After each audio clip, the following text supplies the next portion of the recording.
Yes. A very good morning everyone guys. Good morning. Join very fast. Today we are going to discuss SOGA, Sales of Goods Act 1930. फटाफट जुड़ जाइए धमाल मचाने के लिए. तो YouTube ने आई थिंक अभी तक नोटिफिकेशन नहीं भेजा है, so please it's your request कि आप सबको जो है ना इस पर्टिकुलर वीडियो का लिंक शेयर कर दे ताकि सारे के सारे बच्चे हमारे संग जुड़ जाए और हम लोग सोगा का एग्जॉस्टिव रिवीजन स्टार्ट कर सके. So yes guys, join very fast, join very fast so that we can start with the session. इतना सारा वीडियोस जा रहे हैं ना चैनल में, तो YouTube नोटिफिकेशन नहीं भेज सकता है. तो ये आपका जिम्मेदारी, आपका ड्यूटी है कि आप अपने सारे भाई बंधु दोस्तों सबको बुला लो सोगा के लिए. आज सोगा का जमकर होगा रिवीजन. सो yes guys, join very fast. फटाफट जुड़ जाइए, बहुत ही मजा आने वाला है दोस्तों. Join very fast. Today we are going to discuss the full complete revision of sales of goods act 1930. So join very fast. फटाफट जुड़ जाइए, फटाफट जुड़ जाइए. मैं आपका ज्यादा समय नहीं लूंगी, मैक्सिमम 2 घंटा, 1.5 से 2 घंटे में हम लोग ये पूरा का पूरा चैप्टर को रिवाइज करने वाले हैं. तो अगले 1.5 से 2 घंटा आप मुझे अपना सौंप दो एंड ट्रस्ट मी गाइज, ये पूरा का पूरा 1.5 से 2 घंटा आपका वर्थ टू वॉच रहने वाला है. ठीक है, सो बहुत ही हम लोग ऑप्टिमम यूटिलाइजेशन ऑफ टाइम करेंगे. फटाफट जुड़ जाइए. जब तक बच्चे जुड़ नहीं जाते हैं, फटाफट मैं एक बार शाउट आउट दे दूं. गुड मॉर्निंग शुभांगी, शक्ति, बबली, मोहित, वरुण, खुशी, कनिका, संस्कार, श्रेया, अमीशा, शुभम, शुभांगी, आयुष, श्वेत, अंकिंचन, ध्रुव, संगीता, शताब्दी, साहिल, Neha, Shweta, Nishita, Shashwati, Ishita, Shakti, Pawan, Janvi, Rajdeep, Vashvi, Varun, UPSC with Utsav, Janvi, Saumyadeep, Mahima, Nisagra, Vasundhara, Mauli, yes, Shweta. Good morning guys, good morning to everyone who are present here. Good morning. फटाफट जुड़ जाइए. Yes, Vineet, good morning. Vineet Sharma, Shubham, Rajak, Nishita, Himanshi, good morning मेरे प्यारे बच्चे, मेरे प्यारे दोस्त. फटाफट आ जाइए. लक्ष्य, गुड मॉर्निंग. फटाफट जुड़ जाइए और प्लीज एक लाइक बटन ठोक दो. लाइक बटन ठोको. लाइक बटन हिट कर दो. एक पॉजिटिव ऑरा क्रिएट करते हैं. चलो मिलकर एक पॉजिटिविटी क्रिएट करते हैं, पॉजिटिव एनर्जी क्रिएट करते हैं. जितना पॉजिटिव बोलोगे, जितना पॉजिटिव करोगे, उतना लाइफ में पॉजिटिव होते जाएगा, है ना. एंड प्लीज सेशन खत्म होने के बाद पक्का से कमेंट करके बताइएगा कि आज का सेशन कैसा लगा. और फटाफट अगर अभी तक आपने चैनल सब्सक्राइब नहीं किया है मेरे बच्चों, चैनल सब्सक्राइब कर दीजिए. And do not forget to press the bell icon. ठीक है, चैनल सब्सक्राइब कर दो, बेल आइकॉन प्रेस कर दो. एंड प्लीज सेशन खत्म होने के बाद कमेंट करके बताइएगा कि आज का सेशन कैसा लगा, जबरदस्त लगा कि नहीं. Yes Vashvi, yes absolutely Vashvi, Sundara, yes. Good morning Prashant, good morning something different, Sneha, Utsav, good morning guys, good morning. यार लाइक बटन तो हिट कर दो, लाइक बटन हिट कर दो. पूरा 500 लाइक्स का टारगेट है, उसको फटाफट आप पूरा करो. 500 लाइक्स का टारगेट पूरा करेंगे. चलो, क्या आज का फायर पैक्ड सेशन हम लोग स्टार्ट कर सकते हैं? Come on, quickly tell me guys. कुछ बच्चे बोल रहे हैं मैम इंडियन कॉन्ट्रैक्ट एक्ट का जो आपने रिवीजन मैराथन लिया था वो जबरदस्त था. Thank you guys so much. अगर आपको इतना ही जबरदस्त लगा तो सेशन में कॉमेंट जरूर करना कि वो सेशन कैसा लगा. ठीक है. Yes, Muskan, Amina, Suman, Sudarshan, good morning. Sakshi, lofi vibes, good morning guys, good morning. Mema, Kiya, Khushi, Akinchan, respect वाला, गुड मॉर्निंग. चलो आ जाओ. आज का सेशन हम लोग स्टार्ट करते हैं. ठीक है, और अभी भी मैं देख रही हूँ भाई जो बच्चे हमारे संग लाइव जुड़े हैं ना, लाइक बटन हिट नहीं किया. लाइक से क्या कंजूसी. चलो लाइक बटन ठोको, लाइक बटन ठोक डालो भाई मेरे बच्चों, लाइक बटन ठोक डालो. ज्यादा समय नहीं लेंगे, 1.5 घंटा का सेशन है, समझ लो 1.5 घंटा में सेशन वाइंड अप हो जाएगा. बट पूरे 1.5 घंटा मुझे सौंप दो. ठीक है, पूरा का पूरा 90 मिनट्स आप मुझे अपना सौंप दो. एंड ट्रस्ट मी, ये सेशन बहुत ज्यादा फ्रूटफुल रहने वाला है. ये सेशन बहुत ही ज्यादा गेम चेंजर रहने वाला है. So guys, what are you waiting for? फटाफट मुझसे कनेक्ट कर लो and also inform your friends about this particular session. चलो एक बार फटाफट ना चैट बॉक्स में लिखकर बोल दो, how is your energy level. Come on tell me guys, how is your energy level. क्या आप रेडी हो आज के फायर पैक्ड सेशन के लिए? Come on quickly tell me in the chat box. Are you guys ready for the fire packed session? Yes Pranjal, absolutely. Yes Prajesh Nayak, Jyoti Kumari, Sujal, Divya, Nasir, yes. और देखो आप लोगों के लिए इतना मेहनत करते हैं तो आपसे रिक्वेस्ट है ना कि प्लीज हम लोग का जो आपको समझ में आ रहा है? रेटिंग वगैरह होता है ना गूगल रिव्यू में, तो वहां पे जाके रेटिंग भी जरूर देना कि एमईपीएल क्लासेस आपको कैसा लग रहा है, दिव्या मैम आपको कैसी लग रही है, ठीक है। और एक चीज मैं आपको बता दूं कि ये पर्टिकुलर चैप्टर का जो नोट्स है ना आपको मिल जाएगा, उसके लिए गूगल फॉर्म का लिंक दिया गया है, वो गूगल फॉर्म में आप अपना करेक्ट ईमेल आईडी डालना ताकि you get the correct notes, ठीक है। तो नोट्स वगैरह आपको सब मिल जाएगा, बिल्कुल टेंशन मत लो। चलो अब हम लोग स्टार्ट करते हैं आज का जबरदस्त धमाकेदार session. Yes guys, let us start. Sales of Goods Act 1930. Sales of Goods Act 1930 applies to whole of India including Jammu and Kashmir. जैसा कि आपको पता है जब से आर्टिकल नंबर 370 को एब्रोगेट किया गया है, ठीक है, जो हमारा जितना भी एक्ट है ना, जितना भी कानून है, it becomes applicable to the whole of India including Jammu and Kashmir. तो क्या सेल्स ऑफ गुड्स एक्ट जो है वो जम्मू और कश्मीर को भी एप्लीकेबल है? हाँ जी हाँ, बिल्कुल एप्लीकेबल है। मैम ये बताइए ना, ये सेल्स ऑफ गुड्स एक्ट आया किस लिए? ये सेल्स ऑफ गुड्स एक्ट क्यों आया? सुना ध्यान से, सोगा, प्यार से बोलते हैं इसको सोगा। सेल्स ऑफ गुड्स एक्ट किस लिए आया? ध्यान से सुनना। आपको पता है जितने भी पहले कॉन्ट्रैक्ट होते थे ना, मूवेबल इमूवेबल प्रॉपर्टी के सारे कॉन्ट्रैक्ट कवर थे इंडियन कॉन्ट्रैक्ट एक्ट 1872 के अंडर। बट जैसे जैसे अब गुड्स का ट्रांजैक्शन बढ़ते गया, ठीक है, उससे रिलेटेड डिस्प्यूट्स भी बढ़ते गए। सो इन दैट केस जो contract for the sale of goods है ना, उसके लिए अलग से एक एक्ट बना दिया गया और उस एक्ट का नाम रख दिया गया sales of goods act 1930। So yes guys, sales of goods act 1930 got active on the 1st of July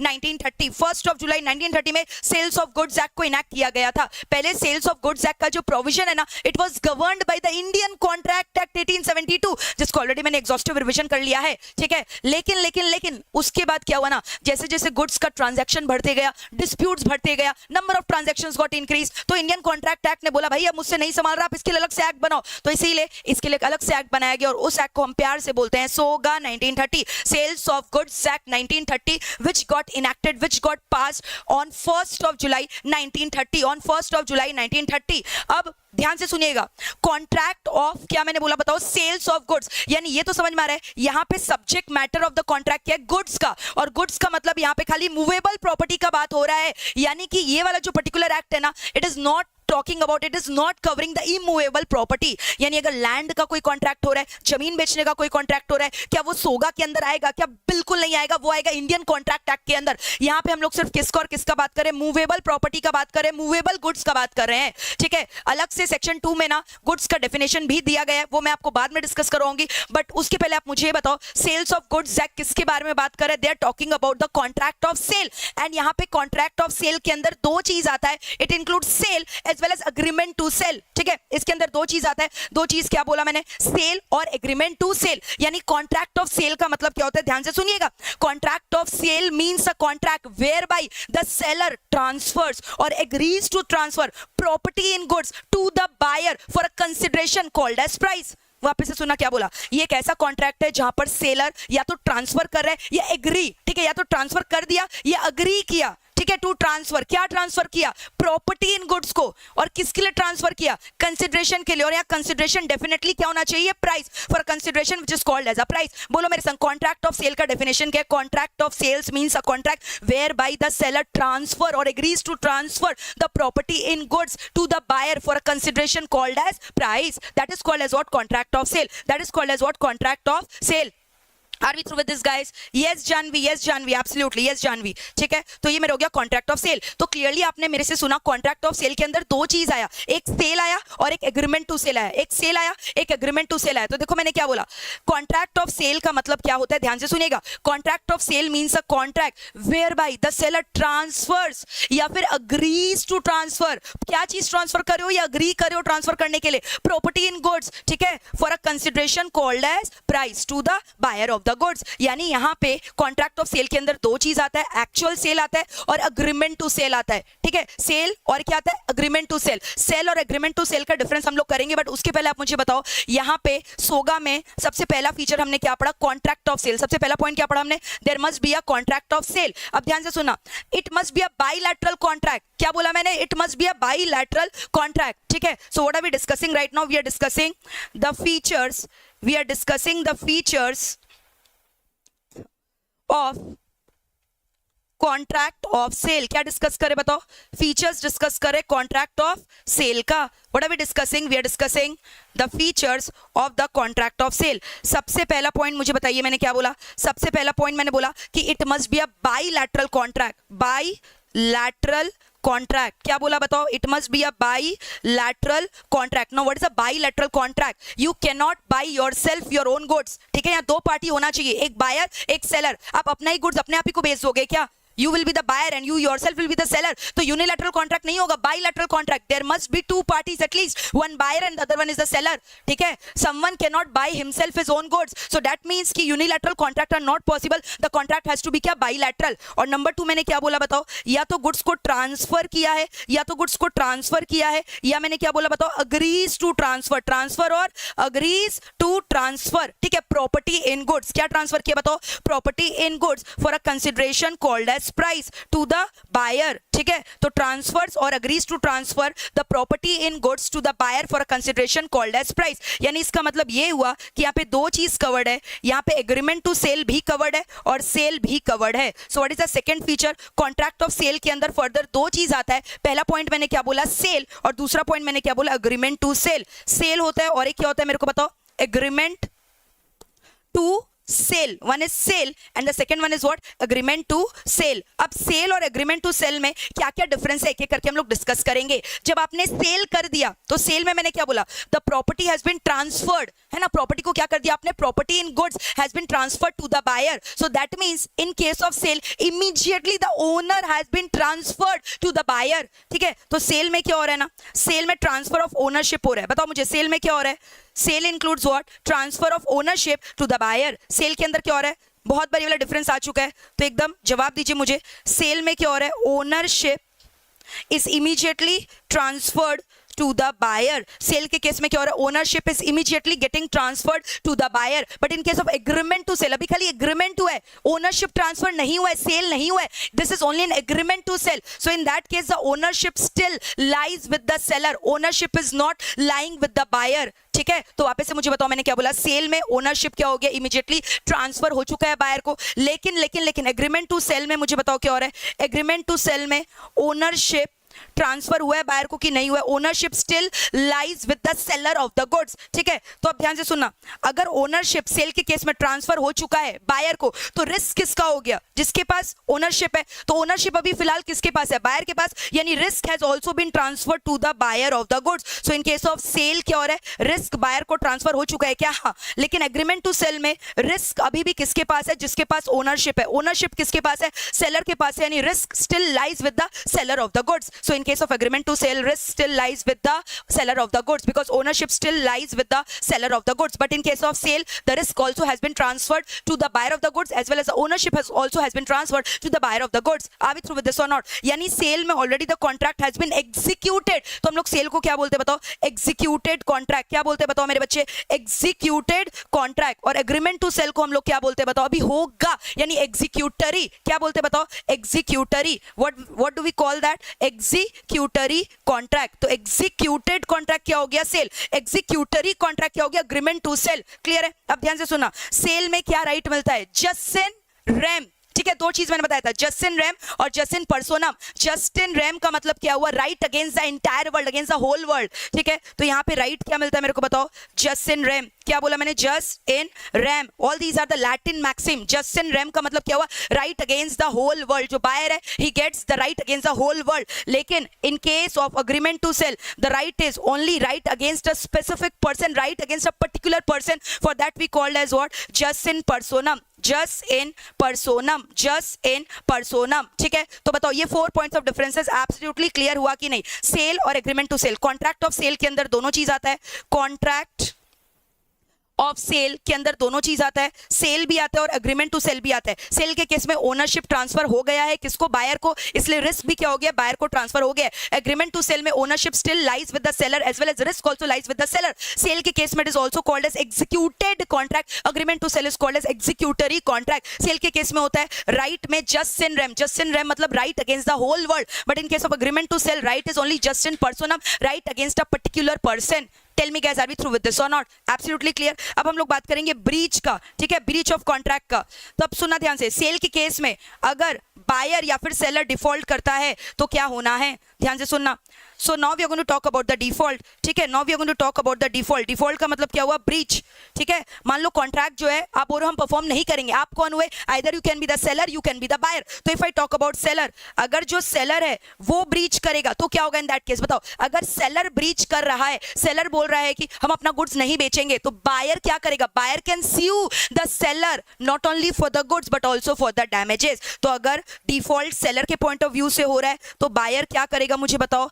buyer can sue the seller, ठीक है। सेलर्स के लिए, सेलर को क्या चीज के लिए स्यू करेगा, दो चीजों के लिए, उससे गुड्स के लिए भी स्यू करेगा और डैमेजेस भी क्लेम करेगा। So in case of the breach of the contract by the seller, buyer can sue the seller for the goods as well as for the damages, for the goods as well as for the damages, ठीक है। या फिर अगर मान लो breach किसने की है, seller ने की है, बायर ने किया है, सेलर ने नहीं किया है, बायर ने ब्रीच किया है। यानी बायर बोल रहा है हम तुम्हारा पैसा नहीं देंगे, हम तुम्हारा पैसा नहीं देंगे, बायर डिफॉल्टेड, बायर डिफॉल्टेड। तो यानी अब पावर किसके पास है, सेलर के पास। Seller can sue the buyer, ठीक है। दो चीजों के लिए स्यू करेगा, बायर क्या देने से मना कर रहा है, प्राइस के लिए, तो स्यू करेगा प्राइस रिकवर करने के लिए as well as for damages, ठीक है। सो इन वापस से सुनो ना, सेलर के पास क्या चीज का राइट है, ध्यान से सुना। सेलर क्या कर रहा है, गुड्स को बेच रहा है, तो उसने गुड्स बायर को दे दिया। अब अगर बायर मुकर रहा है कि हम तुम्हारा गुड्स का पैसा नहीं देंगे, तो सेलर बायर को स्यू करेगा, क्या चीज के लिए, प्राइस के लिए स्यू करेगा और डैमेजेस के लिए। वैसे ही अगर मान लो कि जो बायर है ना वो खफा हो गया सेलर से, सेलर ने डिफॉल्ट किया, सेलर बोल रहा है हम आपको गुड्स नहीं देंगे, तो बायर के पास पूरा पावर है कि वो स्यू कर सकता है सेलर को, ना कि खाली गुड्स के लिए but also for the damages, ठीक है। तो we have to see defaulting party कौन है, क्या वो सेलर ने डिफॉल्ट किया है कि बायर ने डिफॉल्ट किया है। But in case of agreement to sale, agreement to cell में तो गुड्स वगैरह का ट्रांसफर हुआ ही नहीं है ना भाई, फ्यूचर में होना है। एग्रीमेंट टू सेल में भी गुड्स ट्रांसफर हुआ है कि नहीं हुआ, नहीं हुआ है। तो इन दैट केस चाहे बायर डिफॉल्ट करे चाहे सेलर डिफॉल्ट करे, आप सिर्फ और सिर्फ स्यू कर सकते हो डैमेजेस के लिए, ठीक है। तो आप यहां पे लिखोगे if the seller is defaulting, if the seller is defaulting, तो buyer can sue only for damages, buyer can sue only for damages. Similarly, if the buyer is defaulting, then again in that case also seller can only sue for damages. तो कोई भी default करे, चाहे buyer default करे चाहे seller default करे, वो लोग गुड्स या प्राइस के लिए sue नहीं कर सकते, they can only sue for the damages, they can only sue for the damages. अभी through with this, तो टोटल बताओ कितना पॉइंट्स हमने कर लिया, 6 पॉइंट्स कर लिया। Not talking about the insolvency, अब किसका बात करेंगे बताओ, इंसॉल्वेंसी, ठीक है। अब insolvency either of the parties का हो सकता है। तो सबसे पहले अगर मैं बोलूं इंसॉल्वेंसी सेलर का हुआ है, किसका इंसॉल्वेंसी हो गया, सेलर का। सेलर जो है वो इंसॉल्वेंट हो चुका है, तो इन दैट केस मुझे बताओ सेलर इंसॉल्वेंट हुआ है तो क्या हुआ, कॉन्ट्रैक्ट ऑफ सेल तो हो ही चुका था ना, तो जो बायर है वो क्या गुड्स को रिकवर कर सकता है सेलर से, हाँ बिल्कुल रिकवर कर सकता है। So in case of the insolvency of the seller, buyer can recover the goods from the seller, buyer can recover the goods from the seller, क्योंकि वो इंसॉल्वेंट हुआ है सेल होने के बाद, ठीक है। लेकिन case of agreement to sale, वहां पे तो गुड्स वगैरह आया ही नहीं है ना, अगर इंसॉल्वेंट हो गया सेलर तो ऐसा कोई भी रेमेडी अवेलेबल नहीं है, no such remedy is available, no such remedy is available. लेकिन अगर मान लो इंसॉल्वेंसी किसका हो गया है, in case of the insolvency of the buyer, ठीक है, अगर सेलर इंसॉल्वेंट हुआ है तो बायर उससे गुड्स को रिकवर कर लेगा। लेकिन अगर बायर का इंसॉल्वेंसी हो गया, सो इन दैट केस क्या होगा मुझे बताओ, जो भी अगर बायर इंसॉल्वेंट भी हो गया ना, हमें मतलब नहीं है, सेलर अपना गुड जाकर डिलीवर कर देगा किसको, उसके ऑफिशियल लिक्विडेटर को, उसके ऑफिशियल रिसीवर को, और बायर जो है ना प्रोपोर्शनेट अमाउंट उससे रिकवर कर लेगा, क्लियर है। सेलर जो है उससे प्रोपोर्शनेट अमाउंट रिकवर कर लेगा। Are we through with this. तो in case of the insolvency of the buyer, buyer के पास पैसा नहीं है, लेकिन अगर मेरा गुड्स जो है सेल हो चुका है, सो इन दैट केस जो सेलर है वो अपना गुड जाकर डिलीवरी दे देगा, किसको दे देगा, उसके ऑफिशियल रिसीवर को, लिक्विडेटर को, रिसीवर को, और इन that case he can also claim for the proportionate payment, उसका जो पैसा वगैरह वो भी उससे लेकर आएगा, क्लियर है। लेकिन ऐसा कोई रेमेडी अवेलेबल नहीं है in case of agreement to sale. बताओ यहां तक पूरा क्लियर है कि नहीं। So this completes your difference between what sale and agreement to sale. वापस से मुझे बताओ हम लोगों ने क्या क्या डिफरेंस डिस्कस किया। सबसे पहले हमने पढ़ा features of the contract of sale. सबसे पहला पॉइंट क्या बोला, इट्स अ बाइलैटरल कॉन्ट्रैक्ट, यानी there must be two party, one buyer and one seller, because you can not yourself buy your own goods, ठीक है। फिर उसके बाद पॉइंट नंबर 2 मैंने क्या बोला, यहां पर क्या हो रहा है, या तो गुड्स आर ट्रांसफर या अग्रीज टू ट्रांसफर, ठीक है, where the property in goods are transfer or agrees to transfer for a consideration called as price to the buyer। यानी कॉन्ट्रैक्ट ऑफ सेल के अंदर दो चीज आते हैं, सेल भी इंक्लूडेड है और अग्रीमेंट टू सेल भी इंक्लूडेड है, ठीक है। सेल में क्या हो रहा है, ownership transfers to the buyer, but in case of agreement to sale ownership is not getting transfer to the buyer. अगर ओनरशिप ट्रांसफर हो गया सेल के केस में तो रिस्क भी किसके पास चला गया, बायर के पास। लेकिन in case of agreement to sale जो रिस्क है वो किसके पास है, मेरे को बताओ, सेलर के पास है। तो सेल को बोलते हैं executed contract, agreement to sale को बोलते हैं एग्जीक्यूटरी कॉन्ट्रैक्ट। सेल में होता है just in rem, just in rem का मतलब होता है right against the whole world. Agreement to cell में क्या होता है? जस्ट इन पर्सोनम, पर्सोनम का मतलब right against that specific person, ठीक है। और अगर डिफॉल्ट करेगा सेलर, अगर डिफॉल्ट करे सेलर, तो बायर क्या कर सकता है? सेलर को स्यू कर सकता है गुड्स के लिए एंड डैमेजेस के लिए। और अगर बायर डिफॉल्ट करे तो सेलर स्यू कर सकता है बायर को प्राइस के लिए और डैमेजेस के लिए। लेकिन एग्रीमेंट टू सेल में खाली स्यू किया जा सकता है for the damages, neither for the goods nor for the price. और अगर इंसॉल्वेंसी ऑफ बायर या सेलर हो गया तो एग्रीमेंट टू सेल में no remedies available. But in case of sale, अगर कौन इंसॉल्वेंट हुआ है? बायर अगर इंसॉल्वेंट हो गया, buyer buyer, so in that case जो सेलर है वो अपना गुड्स को डिलीवर करके आएगा उसके ऑफिशियल रिसीवर को and can also claim for the proportionate payment of the money. Clear है? और in case of the insolvency of the seller, seller insolvent हो गया, कोई मतलब नहीं है, बायर अपना गुड्स रिसीव कर लेगा, उसे रिकवर कर लेगा, किससे? सेलर से, भले वो सेलर फुक्कड़ हो चुका है, इंसॉल्वेंट हो चुका है।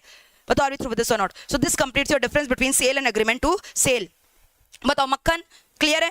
मक्खन की तरह क्लियर है कि नहीं बताओ? Tell me guys, are we through with this? Are we through with this? Clear है तो लाइक बटन ठोक दो, क्लियर है तो लाइक बटन ठोक दो, हाँ जी क्लियर है तो लाइक बटन ठोक दो। बताओ एब्सोल्युटली क्लियर और नॉट? ठीक है, तो दो चीज पढ़ा अभी तक हमने, बताओ क्या क्या पढ़ा? बायलैटरल कॉन्ट्रैक्ट, और इसके बाद कॉन्ट्रैक्ट ऑफ सेल के अंदर दो चीज आता है, सेल आता है और क्या आता है बताओ? अग्रीमेंट टू सेल, ठीक है। And what is the subject matter of the contract? What will be the subject matter of the contract? यहां तक क्लियर है तो फटाफट चैट बॉक्स में लिखकर क्लियर वाले बच्चे बोलेंगे क्लियर, अनक्लियर वाले बच्चे बोलेंगे मैम वापस समझाइए, ठीक है। बताओ, बट मुझे नहीं लगता ऐसा नौबत आना पड़ेगा। हाँ जी बोलिए बोलिए बोलिए, फटाफट बोलिए मेरे दोस्तों, बोलिए क्लियर है कि नहीं। नेक्स्ट थर्ड पॉइंट पढ़ेंगे क्या? Subject matter of the contract of sale क्या है मेरे को बताओ? गुड्स। क्या है बताओ? गुड्स। इतने देर से तो चिल्ला रहे गुड्स गुड्स गुड्स, और यहाँ पे वो वाले गुड्स है जो वो मूवेबल प्रॉपर्टी है या इमूवेबल प्रॉपर्टी कवर्ड नहीं है, वो तो इंडियन कॉन्ट्रैक्ट एक्ट 1872 के अंदर कवर्ड है। हाँ जी बोलो बोलो भाई बोलो, क्लियर है क्लियर है क्लियर है, एकदम मक्खन मक्खन की तरह क्लियर। देवी बोल रही है मैम एकदम मक्खन है। Vashvi, Saumyadeep absolutely clear, very good very good, superb superb superb guys superb. चलो आ जाओ, आ जाइए फटाफट आ जाइए। चलिए चलिए आगे बढ़ते हैं आगे बढ़ते हैं, ठीक है। अब हम लोग डिस्कस करेंगे गुड्स। गुड्स का भी डेफिनेशन है, ध्यान से सुना। गुड का मतलब ऑलरेडी मैंने आपको बोल दिया, यहाँ पे मूवेबल प्रॉपर्टी का बात किया जा रहा है, ठीक है। So goods includes every kind of movable property except two things, money and actionable claim. क्या बोला मैंने बताओ? Money and actionable claim. तो गुड्स का मतलब क्या हुआ बताओ? Every kind of movable property, every kind of movable property, ठीक है, एक्सेप्ट टू थिंग्स, दो things, except two things. Two things के अंदर मेरे को बताओ क्या है? Money and actionable claim. यानी इसके अंदर दो चीज आएगा कि नहीं आएगा? नहीं आएगा। दो चीज को क्या कर रहा है? एक्सक्लूड कर रहा है। क्या क्या चीजों को एक्सक्लूड कर रहा है?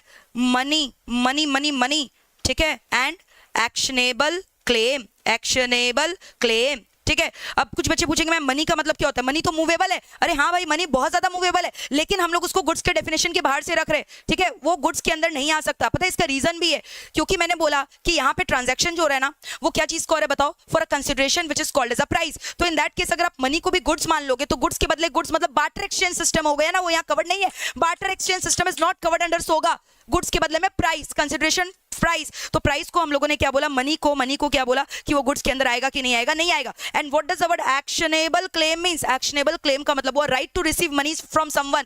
मान लो कि मेरा कोई कोर्ट में केस चल रहा है और मुझे पता है कि मुझे ना इस बंदे से 10 लाख रुपया लेना है या 20 लाख रुपया रिकवर करना है, ठीक है, और मुझे 100% श्योरिटी है ये एक डिस्प्यूटेड केस है, मुझे रुपया मिलेगा but it's a disputed case, but अभी ना मुझे अर्जेंट नीड है रुपया का, तो मैंने अपना ये जो राइट है ना, right to receive the money in this disputed case किसी और को बेच दिया। So that is called as what? Actionable claim. That is called as what? Actionable claim. और मुझे अभी रुपया मिल गया और फ्यूचर में जब मैं कोर्ट केस जीत जाऊंगी वो रुपया किसको मिल जाएगा? जिसको मैंने ये राइट बेचा था। So that is called as actionable claim, ठीक है। तो वापस से बोलो, गुड्स के अंदर क्या आता है? गुड्स मतलब every kind of the movable property but does not includes money and actionable claim, but includes stock, shares, growing crops, grasses and any other thing attached to the land and forming a part of the land which are agreed to be severed, ठीक है, during the contract of sale, under the contract of sale।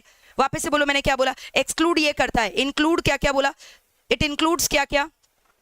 Stock, shares, grasses, growing crops and any other things which are attached, चिपका हुआ land, attached है land के, ठीक है, और जिसको आप लोग क्या करो? which are agreed to be severed। severed का मतलब क्या होता है? detached, ठीक है, from the land at the time when the contract of sale is being made। Clear है? तो क्या क्या इंक्लूड करता है? मैंने बोला stock, it includes what? Stock. और क्या बोला? It includes stock, shares, growing crops, grass, it includes what? Stock, shares, growing crop, grass, या फिर other things attached, other things attached to the land forming part of the land and are agreed to be क्या?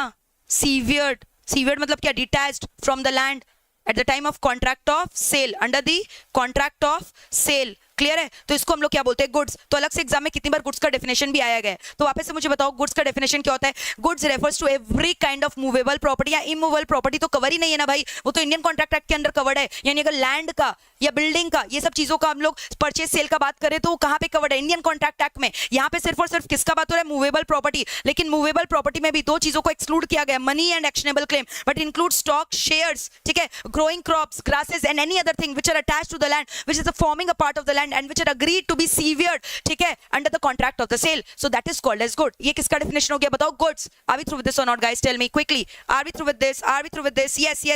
Very good. Something is different. Superb. बताओ यहाँ तक पूरा clear है क्या? तो गुड्स का डेफिनेशन एकदम क्लियर है. यानी इन दैट केस आप मुझे बताओगे, अगर सपोज करो हमने एक कॉन्ट्रैक्ट ऑफ सेल किया, क्या चीज का? लैंड का. लैंड का जो वर्थ था वो मान लो 1 CR था, ठीक है. अब इसमें जो ग्रोइंग क्रॉप्स वगैरह है ना, उसका अलग से वर्थ निकाला गया 20 lakhs. क्लियर है? तो अगर अलग से ग्रोइंग क्रॉप्स का, ग्रासेस का, ये सब का वर्थ निकाल के उसको अलग से सेपरेटली काउंट किया जा रहा है, so in that case 1 CR जाएगा आईसीए के अंदर, इंडियन कॉन्ट्रैक्ट एक्ट 1872 के अंदर. और ये जो ग्रोइंग क्रॉप्स और ग्रासेस का कॉन्ट्रैक्ट है, ये किसके अंदर कवर्ड होगा? सोगा के अंदर कवर्ड होगा, 1930 सेल्स ऑफ गुड्स एक्ट 1930. लेकिन अगर एक संग आपने पूरा लैंड का वैल्यूएशन, ग्रोइंग क्रॉप्स और ग्रासेस और ये सब चीज को इंक्लूड करके एक संग इसका वैल्यूएशन बोल दिया 1 CR 20 lakhs, तो ये पूरा का पूरा अमाउंट कहां चला जाएगा? पूरा का पूरा ट्रांजैक्शन कवर हो जाएगा इंडियन कॉन्ट्रैक्ट एक्ट के अंदर. यानी एक कंडीशन क्या बोला गया कि ये जो ग्रोइंग क्रॉप्स और ग्रासेस या अदर थिंग्स है which are attached to the land, they should be capable of क्या? सीवियर्ड मतलब detached from the land at the time of the contract of the sale. इसका वैल्यूएशन अलग से होना पड़ेगा to fall under the SOGA, fall in the provisions of the sales of goods act 1930. Tell me guys, are we through with this or not? Clear है क्या? तो वापस से बताओ सब्जेक्ट मैटर मैंने क्या बोला? गुड्स होना चाहिए. Are we through with this? Goods क्या होता है? Absolutely clear. Next, फिर मैंने बोला for a consideration called as price. For a consideration called as price. ठीक है? तो price का मतलब क्या हुआ? Monetary consideration. यानी some portion of the consideration should be in price. कुछ part of the consideration किस में होना चाहिए? Price में होना चाहिए, money के form में होना चाहिए. ठीक है? Some part of the consideration should be in the form of money. क्योंकि barter exchange system में ये सोगा held नहीं करता है. सोगा is not applicable when the goods are exchanged for the goods. Some part of the consideration must include price, that is monetary compensation. Are we through with this guys? Clear है यहाँ तक? Absolutely clear. So this completes your features. क्या क्या बोला मैंने? वापस से देख लो. सबसे पहले मैंने बोला it's a bilateral contract because no one can buy himself his own goods. Number 2, it includes both sale as well as agreement to sale. फिर दोनों का डिफरेंस हमने डिस्कस किया. फिर उसके बाद 3 पॉइंट नंबर डिस्कस किया. क्या हम लोगों ने? बताओ कि यहाँ पे subject matter of the contract क्या होना चाहिए? Goods. Goods includes any kind of movable property except money और actionable claim, but include stock, share, growing crops, grasses and any other thing which are attached to the land forming a part of the land which are agreed to be severed under the contract of the sale. ठीक है? फिर उसके बाद बोला for a consideration called as price. Are we through with this? बताओ यहाँ तक पूरा क्लियर है कि नहीं? Tell me guys. पूरा क्लियर है यहाँ तक? Absolutely clear. ठीक है? अब हम लोग डिस्कस करेंगे what are the different types of the goods. बताओ 3 टाइप ऑफ द गुड्स है. इसके ऊपर भी अलग से शॉर्ट नोट आता है या फिर एग्जाम में ना केस स्टडी आता है where you have to identify कि आइडेंटिफाई करके बताइए कि ये कौन सा गुड्स है. ठीक है? क्या ये फ्यूचर गुड्स है? क्या ये कॉन्टिजेंट गुड्स है? क्या ये एग्जिस्टिंग गुड्स है? यानी टाइप्स ऑफ गुड्स के अंदर 3 गुड्स आता है. Number 1 existing goods. ठीक है? Number 1 existing goods, number 2 future goods and number 3 contingent goods. ठीक है? ये 3 टाइप का गुड्स आता है. अब एग्जिस्टिंग गुड्स के अंदर फर्दर 3 टाइप्स आता है. क्या क्या आता है बताओ? It includes further 3 types. Specific goods, certain goods, uncertain goods. Existing goods can be further classified into 3 types. 3 types क्या क्या? वापस से मुझे बताओ. Number 1 specific goods. ठीक है? फिर उसके बाद असर्टेन और एक क्या बोला? अनसर्टेन. क्लियर है? तो ये 3 टाइप का गुड्स होता है किसके अंदर? बताओ एग्जिस्टिंग गुड्स के अंदर. Are we through with this? तो वापस से बताओ टाइप्स ऑफ गुड्स के अंदर क्या हुआ? एग्जिस्टिंग गुड्स हुआ, फ्यूचर गुड्स हुआ, कॉन्टिजेंट गुड्स हुआ, स्पेसिफिक गुड्स हुआ, असर्टेन गुड्स हुआ, अनसर्टेन गुड्स हुआ. कोई डाउट है? बताओ कोई डाउट है? ठीक है? यहाँ तक पूरा क्लियर है? एक बार बताओ फटाफट बताओ. क्लियर है क्या यहाँ तक? Absolutely clear. अब हम लोग डिस्कस करेंगे. बताओ स्पेसिफिक गुड्स क्या होता है? What does the word specific goods means? ध्यान से सुना. स्पेसिफिक गुड्स क्या होता है? फटाफट बताओ. Specific goods are those goods. अच्छा पहले एग्जिस्टिंग गुड्स पढ़ लेते क्या होता है, फिर स्पेसिफिक गुड्स पढ़ेंगे. एग्जिस्टिंग गुड्स का नाम ही लिखा हो, एग्जिस्ट करना. सो यानी existing goods are those goods which exist, are those good which exist at the time of the contract of the sale, at the time of the contract of the sale क्या ये goods exist कर रहे हैं क्या? हाँ, तभी तो उसका नाम एग्जिस्टिंग है। यानी these goods are owned and possessed by the seller, these goods are owned and possessed by the seller, these goods are owned and possessed by the seller, these goods are owned and possessed by the seller। वापस से मेरे बच्चे बोलेंगे existing goods क्या होता है? existing goods are those goods which exist at the time of the contract of the sale and these goods are those goods which are owned and possessed by the seller of the goods। ठीक है, now what does the word specific goods means? specific goods का मतलब क्या होता है? जैसे suppose करो मैंने आपको बोला यही फोन मैं आपको बेचूंगी, आप बोलो मुझे यही फोन खरीदना है, तो ये क्या हो गया? Specific goods. So specific goods are those goods which are identified, देखो आइडेंटिफाई कर लिया यही वाला फोन खरीदना है, which are identified and agreed upon at the time of the contract of the sale, which are identified and agreed upon at the time of the contract of the sale. ठीक है, तो specific goods are those existing goods जिसको आपने identify कर लिया है और agree कर लिया है, ठीक है, before the contract of the sale, या बोलो at the time of the contract of the sale, at the time of the contract of the sale, इसको हम लोग क्या बोलते हैं? Specific goods. Now what does the word ascertain goods means? For example आप एक शोरूम पहुंचे TV खरीदने, ठीक है, वहां पे आपने कॉन्ट्रैक्ट किया कि मुझे टीवी खरीदना है, वहां बहुत सारे टीवी पड़े हुए थे, क्लियर है? अब आप जाकर क्या करोगे? टीवी को असर्टेन करोगे। तो एक बार कॉन्ट्रैक्ट ऑफ सेल फॉर्म हो गया, उसके बाद आपने गुड्स को, टीवी को असर्टेन किया कि हाँ मुझे यही वाला टीवी चाहिए, क्लियर है? तो असर्टेन गुड्स का मतलब क्या हुआ? Ascertain goods are those goods which become ascertain subsequent to the formation of the contract of the sale, clear है? So they are those goods which become ascertain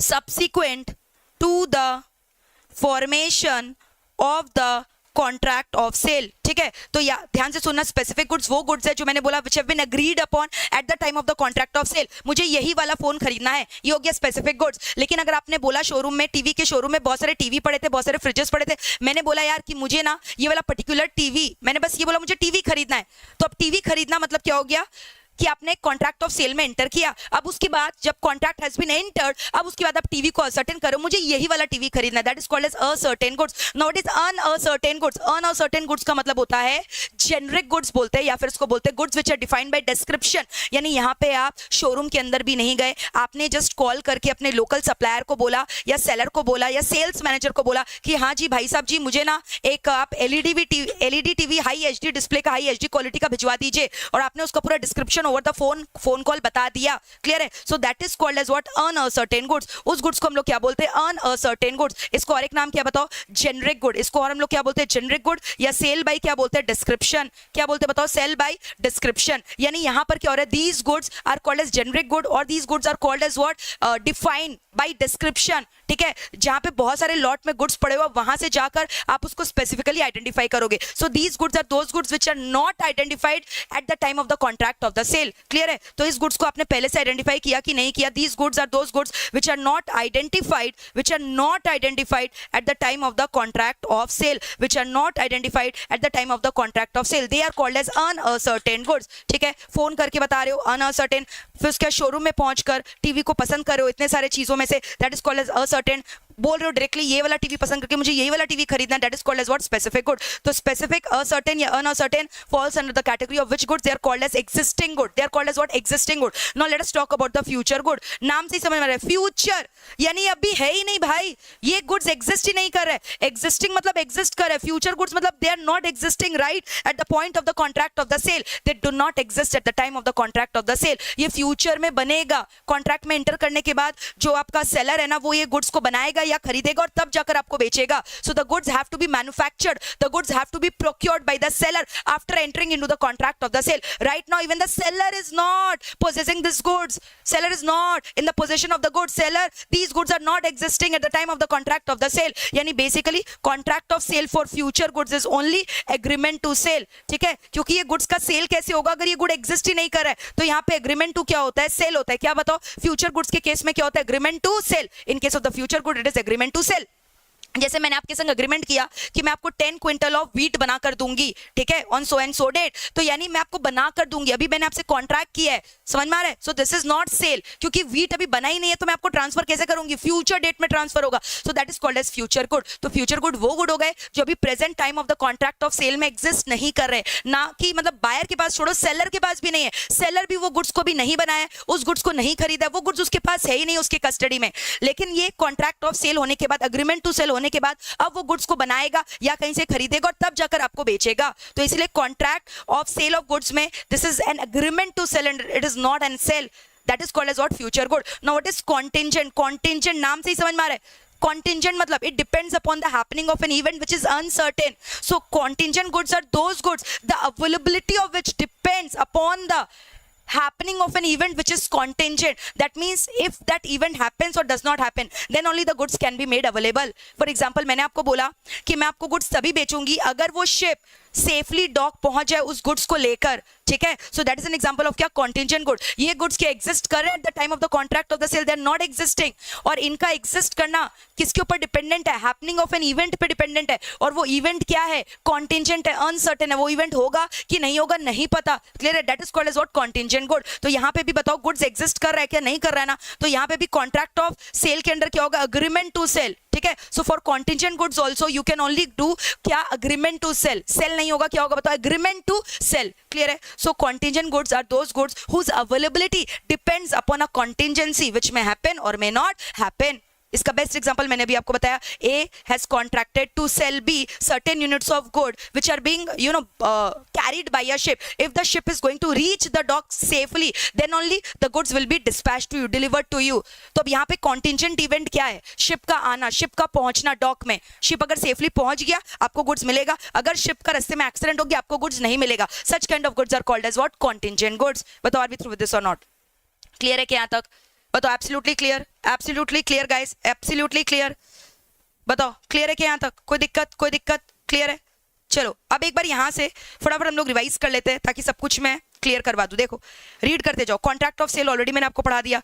फिर मैंने क्या बोला, बाइलैटरल, ठीक है। फिर उसके बाद क्या बोला, अग्रीमेंट टू ट्रांसफर या फिर ट्रांसफर, क्लियर। फिर उसके बाद सेल और अग्रीमेंट टू सेल का डिफरेंस पढ़ा है। एक बार फटाफट इसको रीड करेंगे, फटाफट इसको रीड करेंगे। ओनरशिप ट्रांसफर करंटली किसके संग है? It is currently with the seller, ठीक है। Risk is with the buyer, risk is with the seller. Executed contract, executory contract, just in rem, just in personam. Buyer can sue the seller for goods and damages, यहाँ पे only for damages. Sue for price and damages, seller can sue only for damages. Buyer can recover goods from the seller, यहाँ पे ऐसा कोई remedy नहीं है। Insolvency of buyer में seller must deliver the goods to the official receiver and can receive proportionate pay, seller can refuse, ठीक है। Goods का डेफिनेशन की every kind of movable property except actionable claim and money, but includes क्या, stock, share, growing crops, grasses, other things attached and forming a part of the land which are agreed to be severed under the contract of the sale, ठीक है। फिर इसके बाद क्या बोला, some part of the consideration should be in the form of money. Types of good, existing, future, contingent, existing, specific, certain, uncertain, ठीक है। फिर ये देख लो, क्लियर है। Are we through with this? Check it out guys, check it out. Clear है कि नहीं बताओ। एग्रीमेंट टू सेल सारे ही गुड्स का हो सकता है, बट स्पेसिफिक गुड्स का क्या हो सकता है बताओ, सेल भी हो सकता है, contract of sale, because those goods are existing at the time of the contract of the sale. Tell me guys, are we through with this? पूरा चेक कर लो अच्छे से, क्लियर है? Clear, absolutely clear guys, absolutely clear, ठीक है। चलो now अब कंडीशन और वारंटी के पहले ना हम लोग एक चीज और डिस्कस करेंगे, ठीक है। ध्यान से सुनना। एक होता है क्या, ध्यान से सुनना, डॉक्यूमेंट ऑफ टाइटल, और एक होता है डॉक्यूमेंट शोइंग टाइटल। एक होता है बताओ क्या, डॉक्यूमेंट ऑफ टाइटल, और एक होता है बताओ डॉक्यूमेंट शोइंग टाइटल। तो अब ध्यान से सुनना, document of title, document of title का मतलब क्या हो गया, इट्स अ बियरर डॉक्यूमेंट, यानी ये डॉक्यूमेंट जिसके पास होगा ना उसको गुड्स का पोजेशन मिल जाएगा।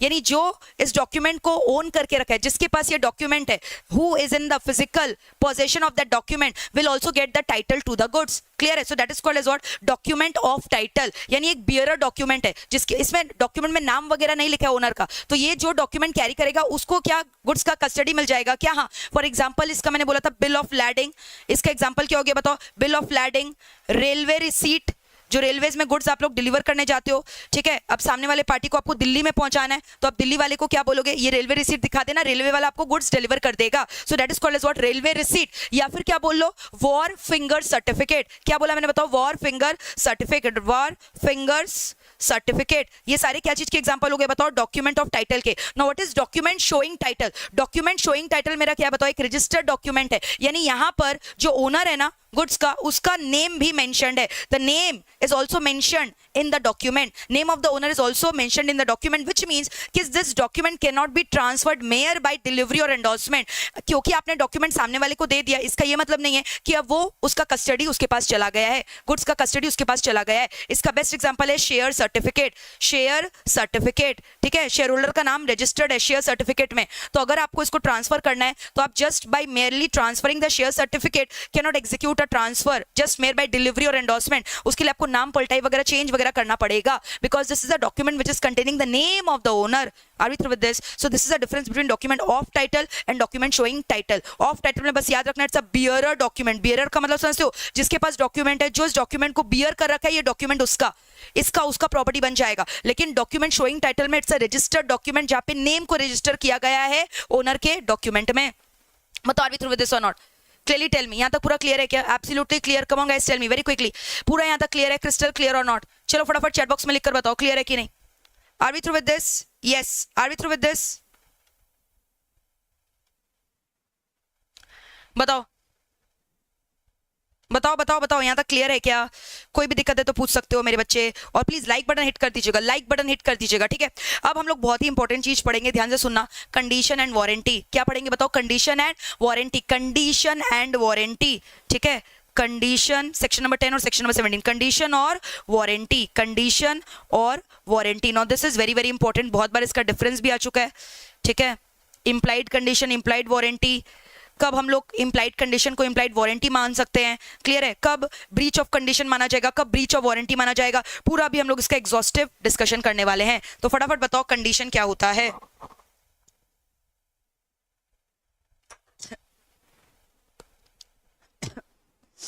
Condition is a स्टिप्यूलेशन।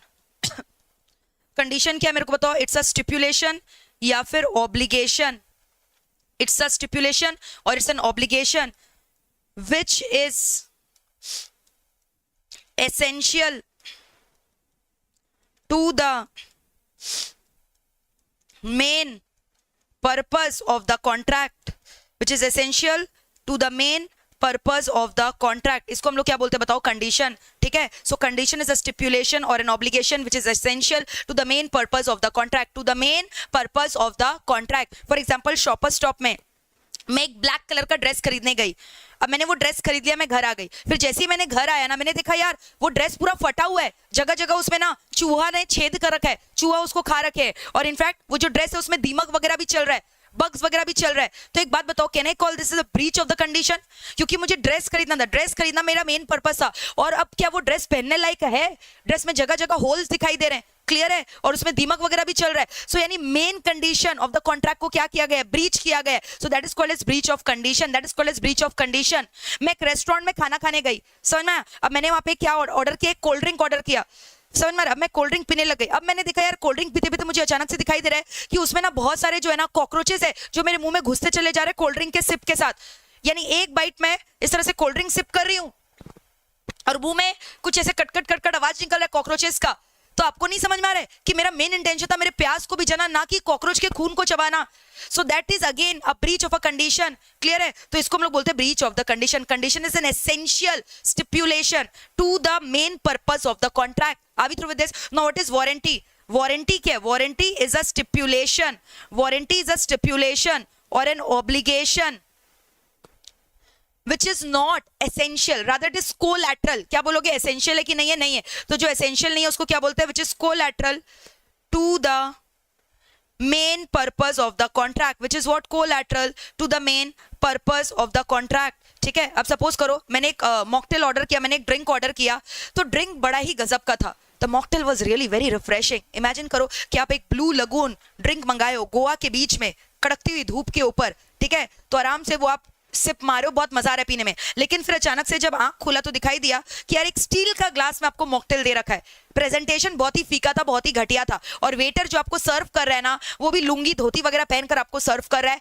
जो आपको देखकर बड़ा ही अटपटा लगा, जो कि एक बीच में आप एक्सपेक्ट नहीं करते हो, ठीक है, you expect cool people serving cool food to you.